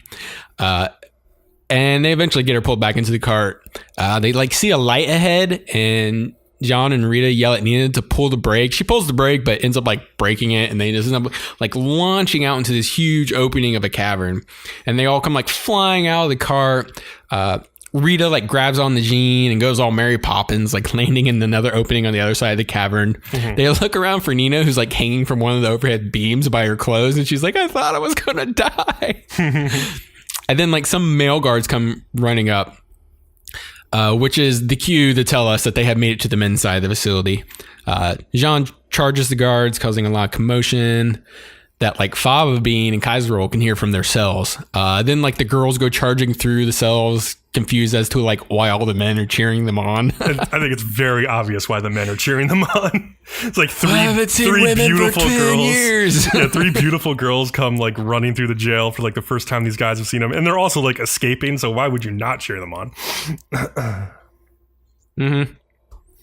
So the Angels have opened a portal and brought their war mothership into like Cherios' front door. And may I say, their whole entrance scene is like beautiful. Yeah, it's pretty dope. Like when they're entering in and all, like the effects are just top notch. Cherios initiates his attack with his own flying ships and men on like dragons / wyverns. Gabrielle calls for El to do his thing, and then like Cherios troops start falling from the skies, and like they're landing on stuff and destroying them as they all come crashing to the ground. And then at this point, some of the battle angels have also descended to the ground and just start wrecking Cherios' regular troops, who stand no chance. It's a total slaughter so far. Even the demon division like just gets quickly decimated. They're like, it's like they're trying to put out a fire with like paper. It's bad. From Cherios' view, he can see all the gods and angels descending upon his kingdom. A messenger shows up, reports that they have broken through the castle gates. Cherios' response is they will use the device, and like one of his advisors is against it because it's still in development, but Cherios states he didn't ask for his opinion and just to get it ready. Back in the dungeon, Fava tells Kaiser to take his metal hand off and attach it to the bars. Through a specific sequence of like moving his fingers around, Fava causes it to activate a spell, and when he chants some words, it explodes, opening the cell. Favreau tells Kaiser not to worry, he'll make him a better one later. You know, lost your metal hand. Kaiser requests he makes one that doesn't explode next time. But the best part is like whose idea it really was. Yeah. If I was like, that wasn't my idea. He's like, Rita put that spell on there because she was worried about you. He's like, she's worried about me. It exploded. And then like as they're running away, they like double clothesline a poor guard. It's great. That was pretty great. Yeah. Down deep in the dungeons, they begin to like activate the device, and 3 girls are at the lift wondering what the shaking is all about. And like the guards have all left, and they decide to run towards the lift. On their way towards it, they come running up next to Favreau and Kaiser, and everybody's like all surprised. The whole scene's pretty funny. Nina's like, Favreau. Favreau's like, oh, Nina, you've developed a little bit more. And she gets pissed. She's like, what are you looking at? God damn it. The ground begins to shake again, and they look over the edge to see what is going on. And that's like this green mass thing is just surging up towards him, and it like catches him. And it's an ending scene with Cheerio standing at the front of his boat as it's being pulled across the lake to the island by like some monster or something. Like the whole island's coming apart. That boat was awesome. So he's like a chariot boat that's being pulled by like a freaking gigantic fish, and I was like, damn, I need to get myself one of these. Yeah, but then there's just a little scene after the credits where the device is like erupting from the island. It's like forms this spire, and like inside the spire, Rita is looking up from her bag and sees the top open up. They're on like a large sphere that moves to like the very top of the open spire, and like immediately I'm like, that makes me think about the Traveler from Destiny. I was like, for me, it was like, was it the Death Star? I was like, but it like seems like a big sphere growing out of a plant almost. So it's like a very fantasy type thing. Yeah, like so. This was a good episode. I've seen the next episode too, so I know what happens, but I don't know. So, but like, okay, I want to say I think this episode was very ambitious animation wise, because like a lot happened in this episode. So I think it suffered a little bit at times, just because I was starting to notice like very early on in the episode that some characters' faces would look off model, especially in medium distance shots. Like usually when you have medium distance shots in anime, they don't really animate, like they don't draw like the full detailed eyes and stuff, but like there were times when John just like didn't have a face, like she just had a blank face. And even in some of the closer up shots, like Rita's face looked a little messed up, but at the same time, I've noticed like throughout the series that the animators like to make Rita's face look a little doofy because like she has like those sunken eyes and stuff. So I wasn't that upset about that. The other part was like during like I think when the angels were making their entrance, or during like just before the battle and during the battle between the angels and like the human army, they had this like very John Williams-esque battle music. Like you could hear it, and you could hear the influences from Star Wars with like the horns and then like the big choir. Like it was total John Williams music. But then they made this really strange choice during that whole sequence to not include any sound effects. So it was just quiet except for the music, while all of these like explosions and like armies like fighting each other and like running back and forth were going by, and I didn't enjoy the battle as much because of that. And like I wondered if it was because it was like a decision that they just made, or if it was because they were strapped for time that they decided not to put in all these sound effects. They put in too much time on the cart scene where they're escaping. Yeah, I feel like that's why I just feel like this episode was like a little bit too ambitious. Like they probably couldn't get all the polish that they wanted to do onto this episode, because that whole sequence of the battle felt a little understated because it was muted, and I was like, I don't know about this. But all in all, it was still a pretty cool escape. I like the Indiana Jones inspired like Nina, and Rita is still like by far best girl. So good. But yeah, any other thoughts for you on that episode? No, I just really liked it. I said everything I wanted to say. All right. So Saturdays, we've got Recreators. The long title for this one is "We Cannot Decide Where We Go, But You Can." I actually really liked this episode. So, did you see how much I hated on it? Yes, and I think you're completely wrong. So we open at the hospital where Celicia and Meteora are recovering from their injuries. And the doctor... Yeah, my first note is positive. I say 6 minutes in, and I think the writing is getting better, but is a tad boring. Yeah, I think the writing was better throughout most of the episode. Because I saw your next note, which is one word repeated over and over and over again. And I was like, nah, I disagree. Like, I don't think... Like, you thought this was a very talky episode, and yes, it was, but I also thought... that scene specifically was really talky, and I couldn't take it seriously because we had our Shinji double lecturing our main character, and I was like, I can't... God. I liked what the Shinji guy was saying, though. Well, so let's get to that. So... I couldn't focus on it. I honestly don't even remember what he said. See, you should have rewatched it then. So we open at the hospital where Celicia and Meteora are recovering from their injuries. The doctor explains that the creations have incredible recovery ability. And then like some of the creators joke about how like the only thing that's scarier than the extinction of the world is their own deadlines. And I thought that was kind of cute. So after the credits, Slesia and her creator Matsubara, he's sitting by her like hospital bed, and they have a conversation when she wakes up where she thanks him for being able to give her an extra weapon. And he tells her he had to save her because like he wouldn't know how to go on with his story if she died.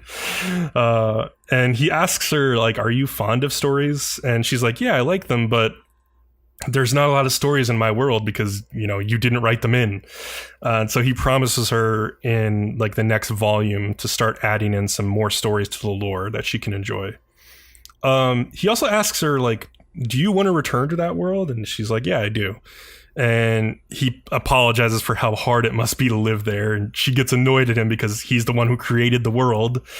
And she says, like, I won't even be able to tell my friends in that world that it was just created for entertainment when I go back.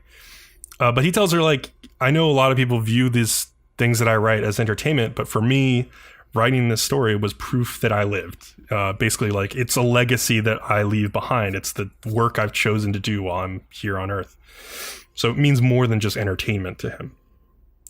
So anyway, Kanoya, of all people, is the one who tries to cheer up Sota, he's like standing on the roof and he's feeling depressed for obvious reasons. And Kanoya, it's his own fault. Yeah, it is his own fault. And at the very end of this episode, I'll get into problems I have with Sota. Kanoya promises he'll beat up Altair the next time he fights her. Since his mech is so huge, he'll probably just need one kick, is what he says. Like he's your typical like mech protagonist, like thinking he could take anybody on.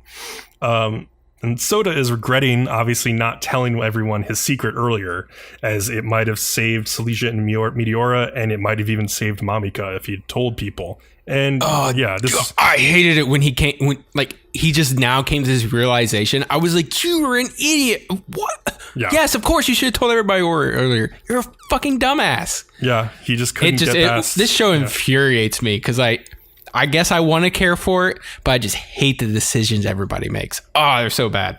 I mainly just like the decisions Sota makes, and I kind of disliked Magane, like the addition of the crazy girl. I don't really like her very much. I think anything, I like her because she's crazy and she's the only one that actually acts in character. I guess that's true. Like she is staying true to character. But yeah, so he finally does regret not telling people earlier, which he should have figured out before this, but you know, it's his character. Kanoya interrupts Sota's self-pity by just flying him off on a mech ride as like he screams and tries to hold on to like Kanoya's legs. It's kind of funny. He's freaking out, but then they break through the clouds and he kind of calms down at like the beautiful sight. And Kanoya tells him that if Sota has seen his anime, then he must know that just sulking and pouting over the past is useless. Like Kanoya's character went through an arc like this where he just was complaining about always being thrust into fights, just like Shinji from Evangelion, just constantly whining and bitching and complaining and like not wanting to get in the mech. And this guy's basically a Shinji double. And this was at the point where like I threw my arms in the air and I'm just like, I initially was really drawn to this show because it looked like it had a ton of originality. Mm-hmm. But then to me, it just loses it all in borrowed and poor writing. I already hated the show, but this was just like the defining moment in this show where I was like, I hope to God Bcom doesn't want to keep watching this next season. See, this is where I thought the show got really interesting because it's fine. It's like having commentary on like a Shinji-like character. So basically, Kanoya's like whole perspective has changed now that he's left his world and he doesn't have to constantly be in mech fights. He has time to think for the first time in like years or whatever. So he's like, he tells Sota, you know, it's okay to reflect on your mistakes, but like it's useless and pointless to just sulk and feel bad for yourself. And he knows this because he used to feel the same way. And now that he's gotten past that, he hates seeing people act this way. He's kind of like Leo. He hates seeing Sota be a little bitch like this. He's like, no, you need to like step it up and be a man. And so Kanoya's finally had some time to reflect on his world now, and like he's come to the conclusion that he would still fight if he was thrown back into it. He realized that the only person who could save that world that was built was him. And so it's not that bad. He thinks that like he gets to be the hero of that world. So he tells Sota, just create things that only you can create instead of mourning for your past. And yeah, I liked that it was basically Shinji from Evangelion finally having like a moment to really think about like everything that was happening to him, and then coming to the conclusion that like, you know what, it's not so bad. Like, I'm the only one who can do this. I need to just go do it. What was I gonna say? And so like he wanted to pass on his constructive pep talk to someone else who needed it, basically. So Sota tries to tell Kanoya that he's like, I'm not a hero like you guys, like, so I can't just do what you say. It's not so easy. But Kanoya scolds him, saying, you know, you're more than a hero, you're a god. And he's like, well, I know your world is complicated and everything, you can't just do everything you want, but to people who like me, who are just constrained inside of our stories, being able to choose what you can do is like the greatest freedom imaginable. So, and Kanoya is like, you know, it's okay, like, I don't mind being inside my story, I like having a clear mission, and I'm never forced to do things that I'm not meant to do. So like basically he tells Sota, like, you can write your own story and you can make your own choices. And like Kanoya may have the power to save worlds, but someone needs to be there to create the worlds that need to be saved. So I thought this whole conversation was great. I thought it was fantastic. I thought it made a ton of sense. I think it made total sense coming from a character like a Shinji, like who would have time to reflect on like his whole, like the whole nature of his existence. And I thought it was like the perfect way to tell Sota that like how he can be useful for the rest of this series. And coming from you, it does sound pretty good. But when I was sitting here listening to the show, I was just seeing how many times I could write talk by the time it was over. Because it was just the way it started, and I'm like, oh my god, I do not want to hear this bullshit sob story. Yeah, it's like I would say it's hard to take Kanoya seriously because he's such like a little. He's your typical like shonen mech character, and it's like having Amuro from Gundam like telling somebody about like how they need to live their life, and it's like, shut up, Amuro, you're an idiot. And I'll agree with you. What you said about in that conversation did sound good, but the way it started off, it just, my brain's like, check out. You don't want to hear this. Yeah. But so after this whole thing is over, they head back, and Meteora has recovered. She's woken up. And Meteora tells everyone they have to change their plans to defeat Altair. And she's about to tell them it's because Sota knows about Altair. But he jumps in, actually, and he finally just admits in front of everybody that he knew that Altair's creator was dead all along because the creator was his dear friend who he, quote unquote, killed. All right. Is it Setsuna? Yeah, Setsuna Shimazaki, I believe. Yeah. Yeah, so she also calls herself Yuno Shimazaki when they meet up. So I don't know what that was about. It's like a nickname or something. I don't know. I just want to say I'm probably was just being nitpicky at this point, but I just thought she had a very generic female otaku design. Yeah, I think that's kind of the point, though. Yeah, I agree. And I was just like, man, this sucks. And then like I'm sitting there and I'm like, you know what? I think Sanai from Aramanga Sensei has a better design for this character type because it's a little bit different. It's intriguing. I just liked because it was probably different. That's why I think it was better. Yeah, I thought she was cute mostly because of the way she interacted with Sota. Like they meet up. Oh, well, let's explain the backstory. So Sota explains how he initially met Shimazaki, and he had drawn a fan art of Silesia and then posted it to like a message board, and then got a comment from he basically posted to like Pixiv or whatever, and he got a comment on the picture saying like, oh, that's like the cutest picture of Silesia I've ever seen. And then he went to that person's profile, and it turned out she had drawn a lot of pictures that were gorgeous that he liked. And so they started emailing back and forth, and eventually the girl Shimazaki asked him if he wanted to meet up at this like social networking event, like a Nico video type get together. And Sota like gets really excited. He agrees, and he's like really nervous because when he finds her, she's like your typical cute nerdy otaku girl, and they hit it off like immediately. They're just like these two shy otaku like roaming around a big convention, and they eventually come up to this huge crowd that they can't see over, and then Sota's like, hey, come with me, and they sneak up to this balcony overhead. so it's they like can scaffolding, wasn't it? Yeah, it's like a scaffolding. Yeah, it's like not like a real balcony. Yeah, where they can see down over the crowd and see what's going on stage. And Shimazaki gets this next part. Yeah, she gets way too excited, and she like starts to like step up over like the scaffolding like railing, and she slips, and like he like has to catch her midair. Like her glasses fall off and like fall like 50 feet to the floor or whatever, 100 feet down, and he like barely pulls her back up, and like they both like collapse on top of each other, which I didn't think was tropey, by the way. I thought that was just like, yeah, that's how I would react too. Like they were both kind of in shock. It's the part when he looks at her and he's like, he makes that look like, oh, you're actually kind of cute without your glasses. And I was like, give me a break. He doesn't say that though. I think that's you bringing that to that. But yeah, he does think she's cute. I'm like, of course but she is cute. So no, like, his face has a distinct reaction when he looks at her and she's that close without her glasses. They kind of laugh it off, but like she literally almost died, and he's like, man, that would have been really bad if you fell. I'm like, yeah, dude, it would have been. It'd have been just as bad as jumping in front of a train. Yeah, basically. So, wait, 50 feet.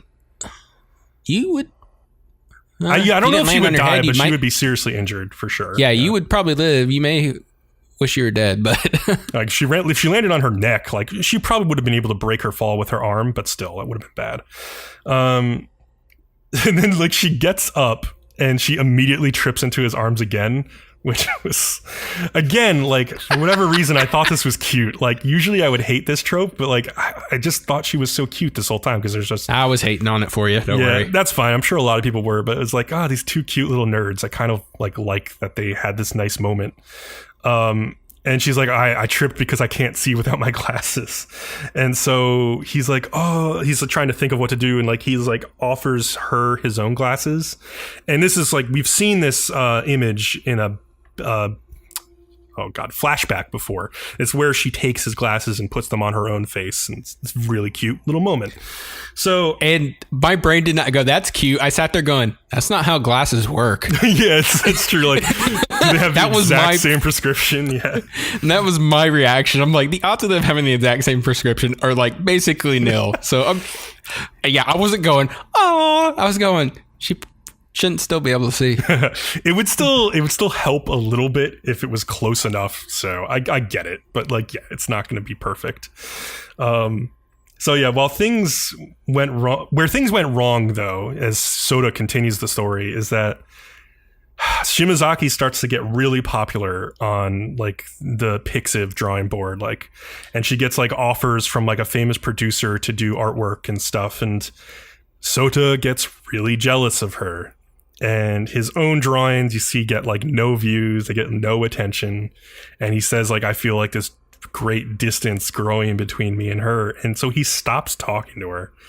And at that point I was like, man, I don't feel like this is realistic. Like, she's so cute, I would just be happy to know this girl.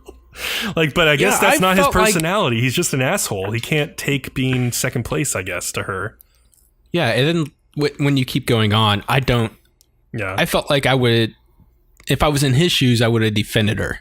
Yeah. So he stops talking to her, stops contacting her, and then one day he wakes up to see that like there's this massive like kind of campaign against her because like somebody accuses her of plagiarizing somebody else's work, and then everybody immediately, like the internet does, starts dogpiling on her and calling her out and saying like she should go kill herself and just basically being horrible to her. And he's like sits at his computer and he's kind of like paralyzed. You can see his like hands are like shaking over his keyboard because he wants to post something in her defense, but at the same time he feels like if he posts something it could just make things worse, so he decides to just not do anything.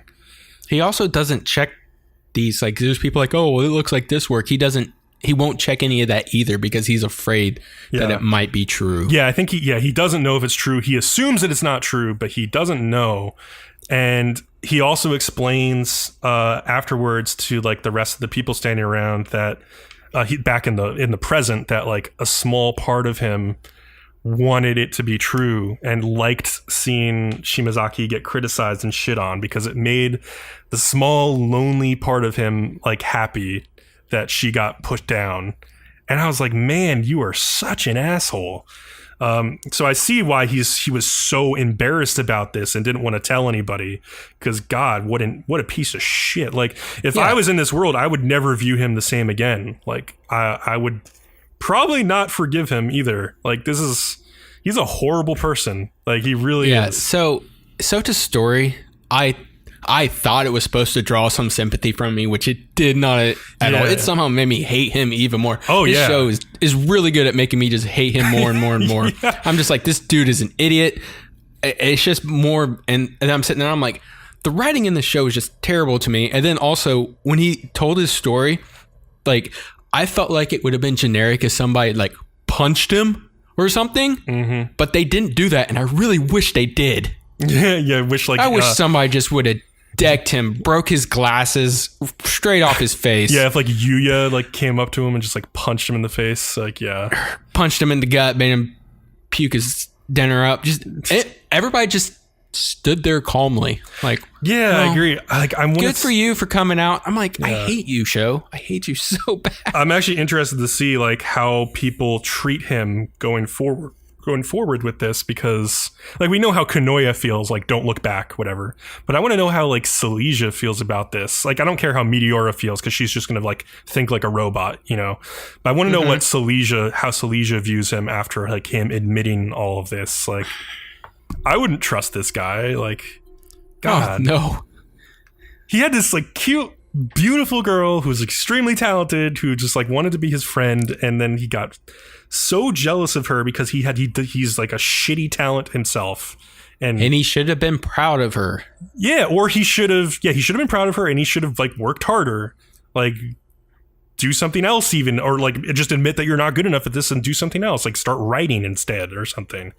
But man, like, it's just, I really did not like that turn for his character either. Like, I liked the other stuff in the episode. Like, I liked the conversation between Kanoya and Sota. I thought that was good. Like, I know you didn't like it, but like at the end, I was just like, man, I really hate Sota even more now. And I think you're supposed to. Like, you're supposed to view him as like a despicable character at this point. But so that will be an interesting dynamic as the show goes forward when they try to make him a hero in the end, I assume. Like, will that feel genuine? Like, will he be able to turn things around, and like, what is going to be the turning point? I don't know. We have to wait and see. I don't know what the show could do to convince, the viewers otherwise to redeem him. Yep. All right, let's move on to the next show, which is a very short review because it's My Hero Academia Season 2. And this episode, I think it was 25, is technically part of the summer season. And so I'm not going to cover it. It was after all the fighting is over, after the tournament arc ends, like the heroes pick their new names and stuff. And it was kind of a fun episode. But to be blatantly honest, like this show was my lock for this season. And I do not plan on locking it in next season. And I doubt that Leo is going to vote to have it among the top shows we want to watch. So I don't think we're going to continue reviewing this show. So I'm not going to waste time reviewing it here. I will probably continue watching this show, but I just don't. There's so many issues I have with it in the second season relating to its treatment of like the female cast that I'm just I was getting ready to say, man, you must be pretty tore up about how they're treating their female characters. Yeah, and I think my opinion about this is like fairly unique on the internet. Like I've seen a couple other people complain about it, but it's like not to the level I did. Like everybody's like, oh, it's just a shonen, but it's like, guys, this shonen was written in 2017. Like at some point, Japan needs to get their shit together and not just make the girls in their shows like literal cheerleaders for the boys. Like this is what they did this season. So yeah, I don't know. Like I feel like at this point it's like not worth reviewing the show anymore. Going into the summer season, I'll still probably follow it because it's a big show. I don't want to see if it does turn around at any point, but not to mention who knows how long it'll keep going. Yeah, it could go on forever. So yeah, and it's manga's still ongoing. I'm still reading that.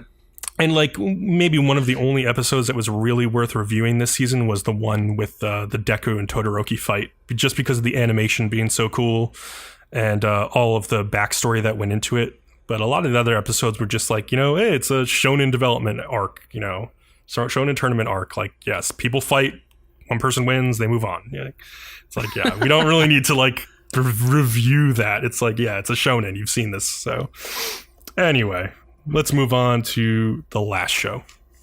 All right, Attack on Titan Season 2, the last episode for this season, episode 37, Scream! So one of the Titans that Reiner throws towards Erwin gets up and like starts to chase after him. Ymir notices this and like charges at the Titan, briefly making us think she's going after Erwin instead. But then she goes after Titan, and like Erwin's thrown from his horse, and he's like telling one of his shoulders to get Eren. But then he like looks back at the soldier, and it's like there's a Titan like basically sucking on his head, like he's trying to get the meat out of a crab leg. You can hear him going inside the head. I'm like he's a lollipop or something. I don't know. It's just one of those random deaths, I guess. Yeah. Just to show how dire the situation is. Then we have Eren, who is frozen in fear. He gets shoved out of the way by Mikasa as like a Titan starts to swipe at them. But then Hans shows up at the last minute and blocks the Titan's swipe. Yeah, I had the same reaction to you as like, how does Hans have the power to block a Titan's swipe like that? That can take out like houses and multiple men on horses. Like if he was using his maneuver gear or something to like push himself and like into it, like maybe I would give it, but like he just literally just like blocks it. I was like, what? He just stops. And I watched that and I went back and rewatched it just to make sure I hadn't missed anything. And yeah, but he just lands and just like blocks it with his blades, like at a dead stop. That was I was just like, all right. But anyways, we're moving on. Hans gets his own version of the crazy eyes and is practically thrilled to get a chance at taking out the Titan that killed Eren's mom. Like, I'm pretty sure Hans had a crush on Eren's mom. That's what I'm gathering. So Armin and Jean are rushing over to help Hans, but Reiner is like throwing Titans in their path, blocking them, so they can't get to him right away. Ymir is now wondering what she should do in this situation to protect Krista, Historia. We'll get to that in a minute. She seems to side with helping the scouts and handing her over to them. Krista uses her gear to get on top of Ymir's head and ride along. Connie yells at her, but Krista corrects him, saying her name is Historia, so now are referring to her as specifically Historia. Historia starts to question Ymir on why she captured her, but of course Ymir can't answer while in her Titan form. Historia says she knows she actually did it all to protect herself, and that from now on they should fight to protect themselves individually, not each other. Historia then like just does this super fancy flying scene as they be like, it was like ice skating, air acrobatics. I don't know what that was about, but it was crazy. It was like that scene where the other scene like this in this season where Bertolt and Reiner are at the wall and Mikasa like does a crazy acrobatic move in midair to like attack the ground. It was like that, but like maybe even better. Like it's just crazy if you watch like the sky. It was like spinning and twirling into flips and back into the twirling, and then another flip and then spinning again. I was like, Jesus Christ.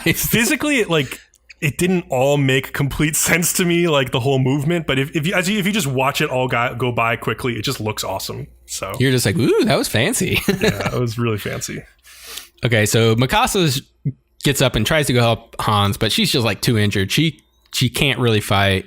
So she just cuts Eren's bonds loose, so he can go and fight the Titan instead.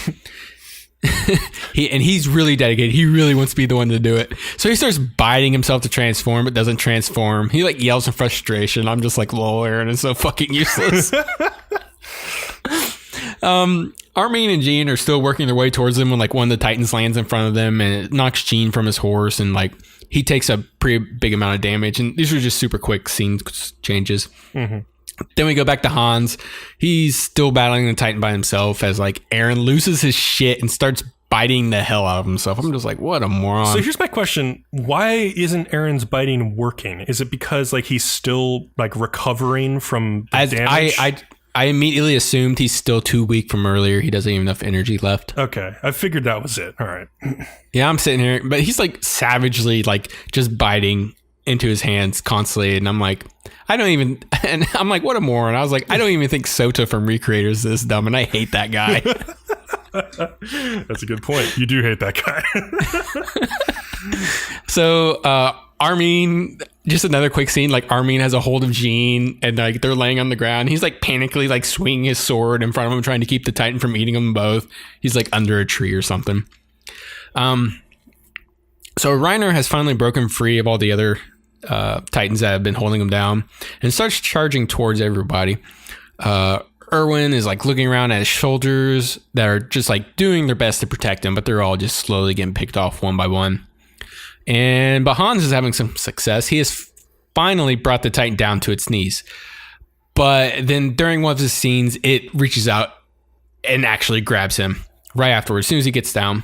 And then just Eren and Mikasa are looking on horrified as like the Titan bites off Han's legs. They're just like, totally can't believe this happened. Eren starts breaking down laughing hysterically as the Titan like enjoys her afternoon snack in the background. God. He's down there on all fours. He's just like, ha! And in the background, you just see this Titan chomping away on Hans. Yeah, he's just fucking losing it at this point. Eren just is losing it. Yeah. So then Eren starts screaming about how useless he is and how nothing's changed. All I can say is self-awareness is at least one step in the right direction. There's no saving Eren at this point. Come on. Oh, God. So Mikasa like starts comforting him by saying it's not true, that she has something to tell him. She wants him to have her babies, and they start making love in the field as like the Titans eat their friends all around them. Okay, no, Leo, that didn't happen. That did not happen. That does not happen. But oh man, I was waiting for it to happen. Yeah, basically she just, Mikasa like, cries her love for him. Basically, yeah. Basically, she cries and tells him how much he means to her. Then, like, just this wacko shit starts going down after this. Like, it starts ratcheting up here. It's the power of love. No, I would have dived. Mikasa was like, have my babies. And then they just started making out. Yeah. I've been like, this is awesome. It's a fever dream. Eren gets a power up from Mikasa's love. Yeah. So Eren suddenly has like a new resolve and stands up to face the Titan. His hands miraculously have healed the rest of the way. So he has like fingers now.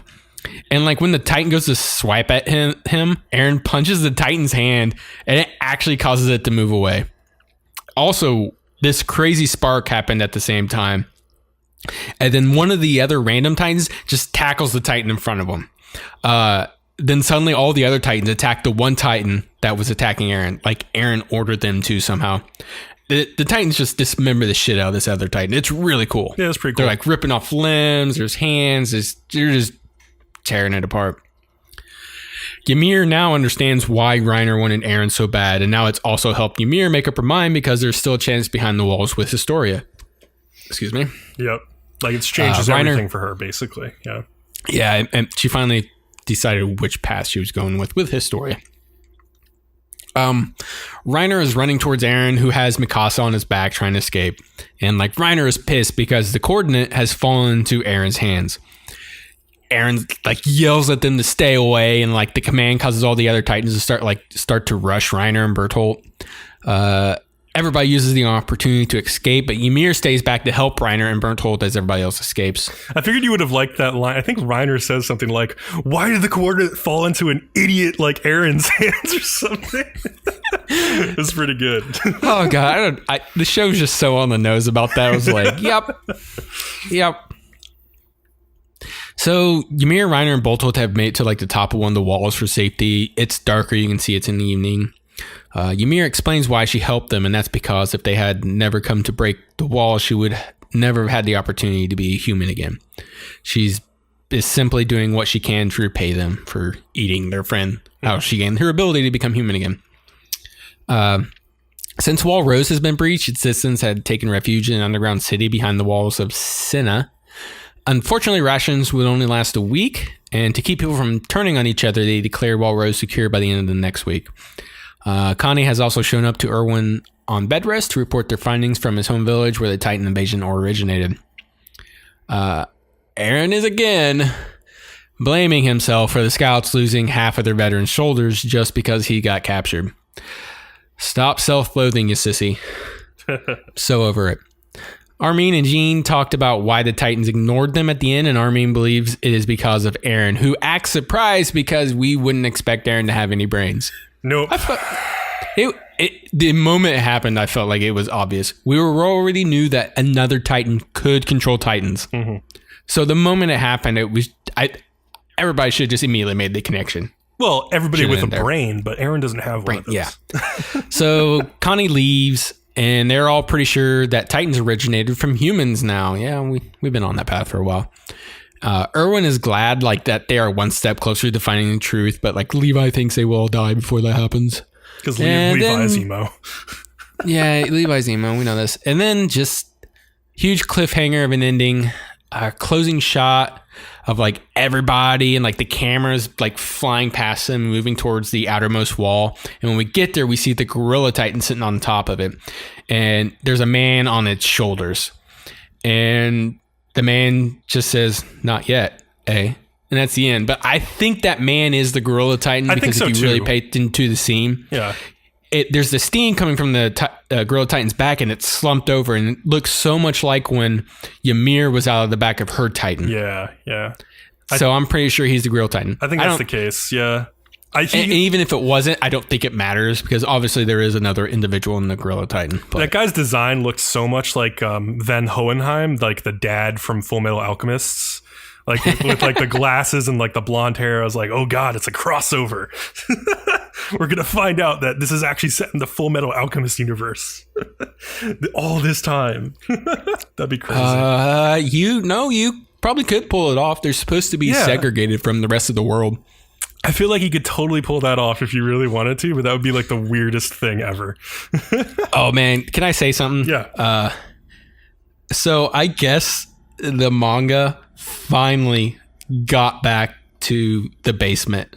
Oh, I heard that. I saw that on Twitter, I think. Do you know how far away that still is from the anime? It's ridiculous. Well, I wonder what's going to happen. So I think they announced vaguely that this is going to continue next year. So at least we won't have to wait like 3 years for the next season like last time. But this season seemed to jump around with the manga a little bit. So it's possible. It did. Yeah. I think I remember scenes that were cut out that weren't completely necessary. Yeah. And stuff like that. So... Yeah, so they're doing some adapting as they go through this. So it's possible that they could get to the basement sooner rather than later, but I would think that they might not even get to the basement until the end of the third season, at least. Because that would probably be one of their cliffhangers that they're... Like, I'm kind of starting to get annoyed with like how every end of episode has been a cliffhanger in this season. I think that's the really big thing of why it's popular. Yeah. Because everybody finishes an episode and they're like... Dang it, it's 2 a.m. I need to go to work in the morning, but I need to watch the next episode because it landed on another cliffhanger. Yeah. And I think that's why it's really addictive because at the end of every episode, you're like, oh, I really want to watch the next one. I think it's part of its popularity, why it's been so successful. Yeah. One of the weird things about this season is that the OP and the ED for the show had this huge focus on all of these like different beast titans. But we didn't get any of that in this season, so I don't understand why they included all of that imagery in the OP when the only beastly Titan they were going to show was the Gorilla Titan the whole time. Like, what are they doing? Like, why are they trying to like spoil something in the future? Like, I don't understand why they included that. It seems like a weird decision to me. Yeah, I don't know either. Like I said before, I only watched the opening and endings once. Yeah. So... I saw it the first time, didn't think anything of it, and just completely forgot about it. So it wasn't a question on my mind. It's so weird to me because usually the OP for a season has to do with the things that actually occur in that season. Whereas with this one, unless there's some weird thing to be revealed where like all of the people in the show are actually animal titans, like it just didn't make any sense. Didn't make any sense for that to be in this OP. I thought that was like a major mistake for them to make. I don't know. Also, I just want to say that Mikasa's declaration of love to Eren was really dumb, but only because Eren is a dumb character. Mikasa can still do no wrong. I love her, and look, she did pick the coordinate as her boyfriend, so I guess she's got pretty good taste in the end. I don't know. I also think she's better off choosing somebody else. Yeah, I don't know. I think things will probably not end very well, but yeah. I don't know if Eren is like capable of loving someone at this point. He kind of just seems like he's lost his mind. We'll have to see. Yeah. I don't know. In like their relationship is like, I felt like it should have been more lovey-dovey or some kind of I mean, because it's just clearly obvious Mikasa is all about Eren, and like Eren's like completely oblivious to it, but everybody else is pretty aware. Yeah. I don't know. It's weird how Mikasa is just like a crazy badass character, but at the same time they resorted to this trope where like her love is what makes it possible for the main guy to be the strong one and like defeat the enemies. It's kind of annoying. Like it's a little bit generic in that way, but at least she is like this ultimate badass at the same time. Yeah, what hooks me on this show is the world. I'm just interested in everything else that's going on. Yeah, and that they did a good job of that this season in just like unveiling so much more of like the Titan lore. I thought it was pretty well done. It had its ups and downs. Like there were some episodes that just did not need to exist, but all in all, it was a pretty good season. So I think that brings us to the end. That's all I got. So we'll have one more podcast next week to cover the last few finales and also our scores for the end of the season. And then I think we'll be off for a week before we start making our first impressions of summer episode, which should be fun. Right. We want to at least watch 2 episodes. Yeah, that's what we usually do. Sometimes 3, depending on when it starts airing. But yeah. Yeah, because not all of them air within the same week. And yeah, we'll have some decisions to make on like continuing shows that we'll have to keep over. But yeah, we'll think about that in the coming weeks. So that's it. Thank you for listening. Remember to like, follow, and subscribe to us on YouTube. Get all the updates on our podcasts or videos. Our podcast is also available on iTunes, Google Play Music, and all your other podcast aggregators and services. You can follow us on Twitter at Nerdom and Other for updates as well. And we will see you next week. Peace. Later.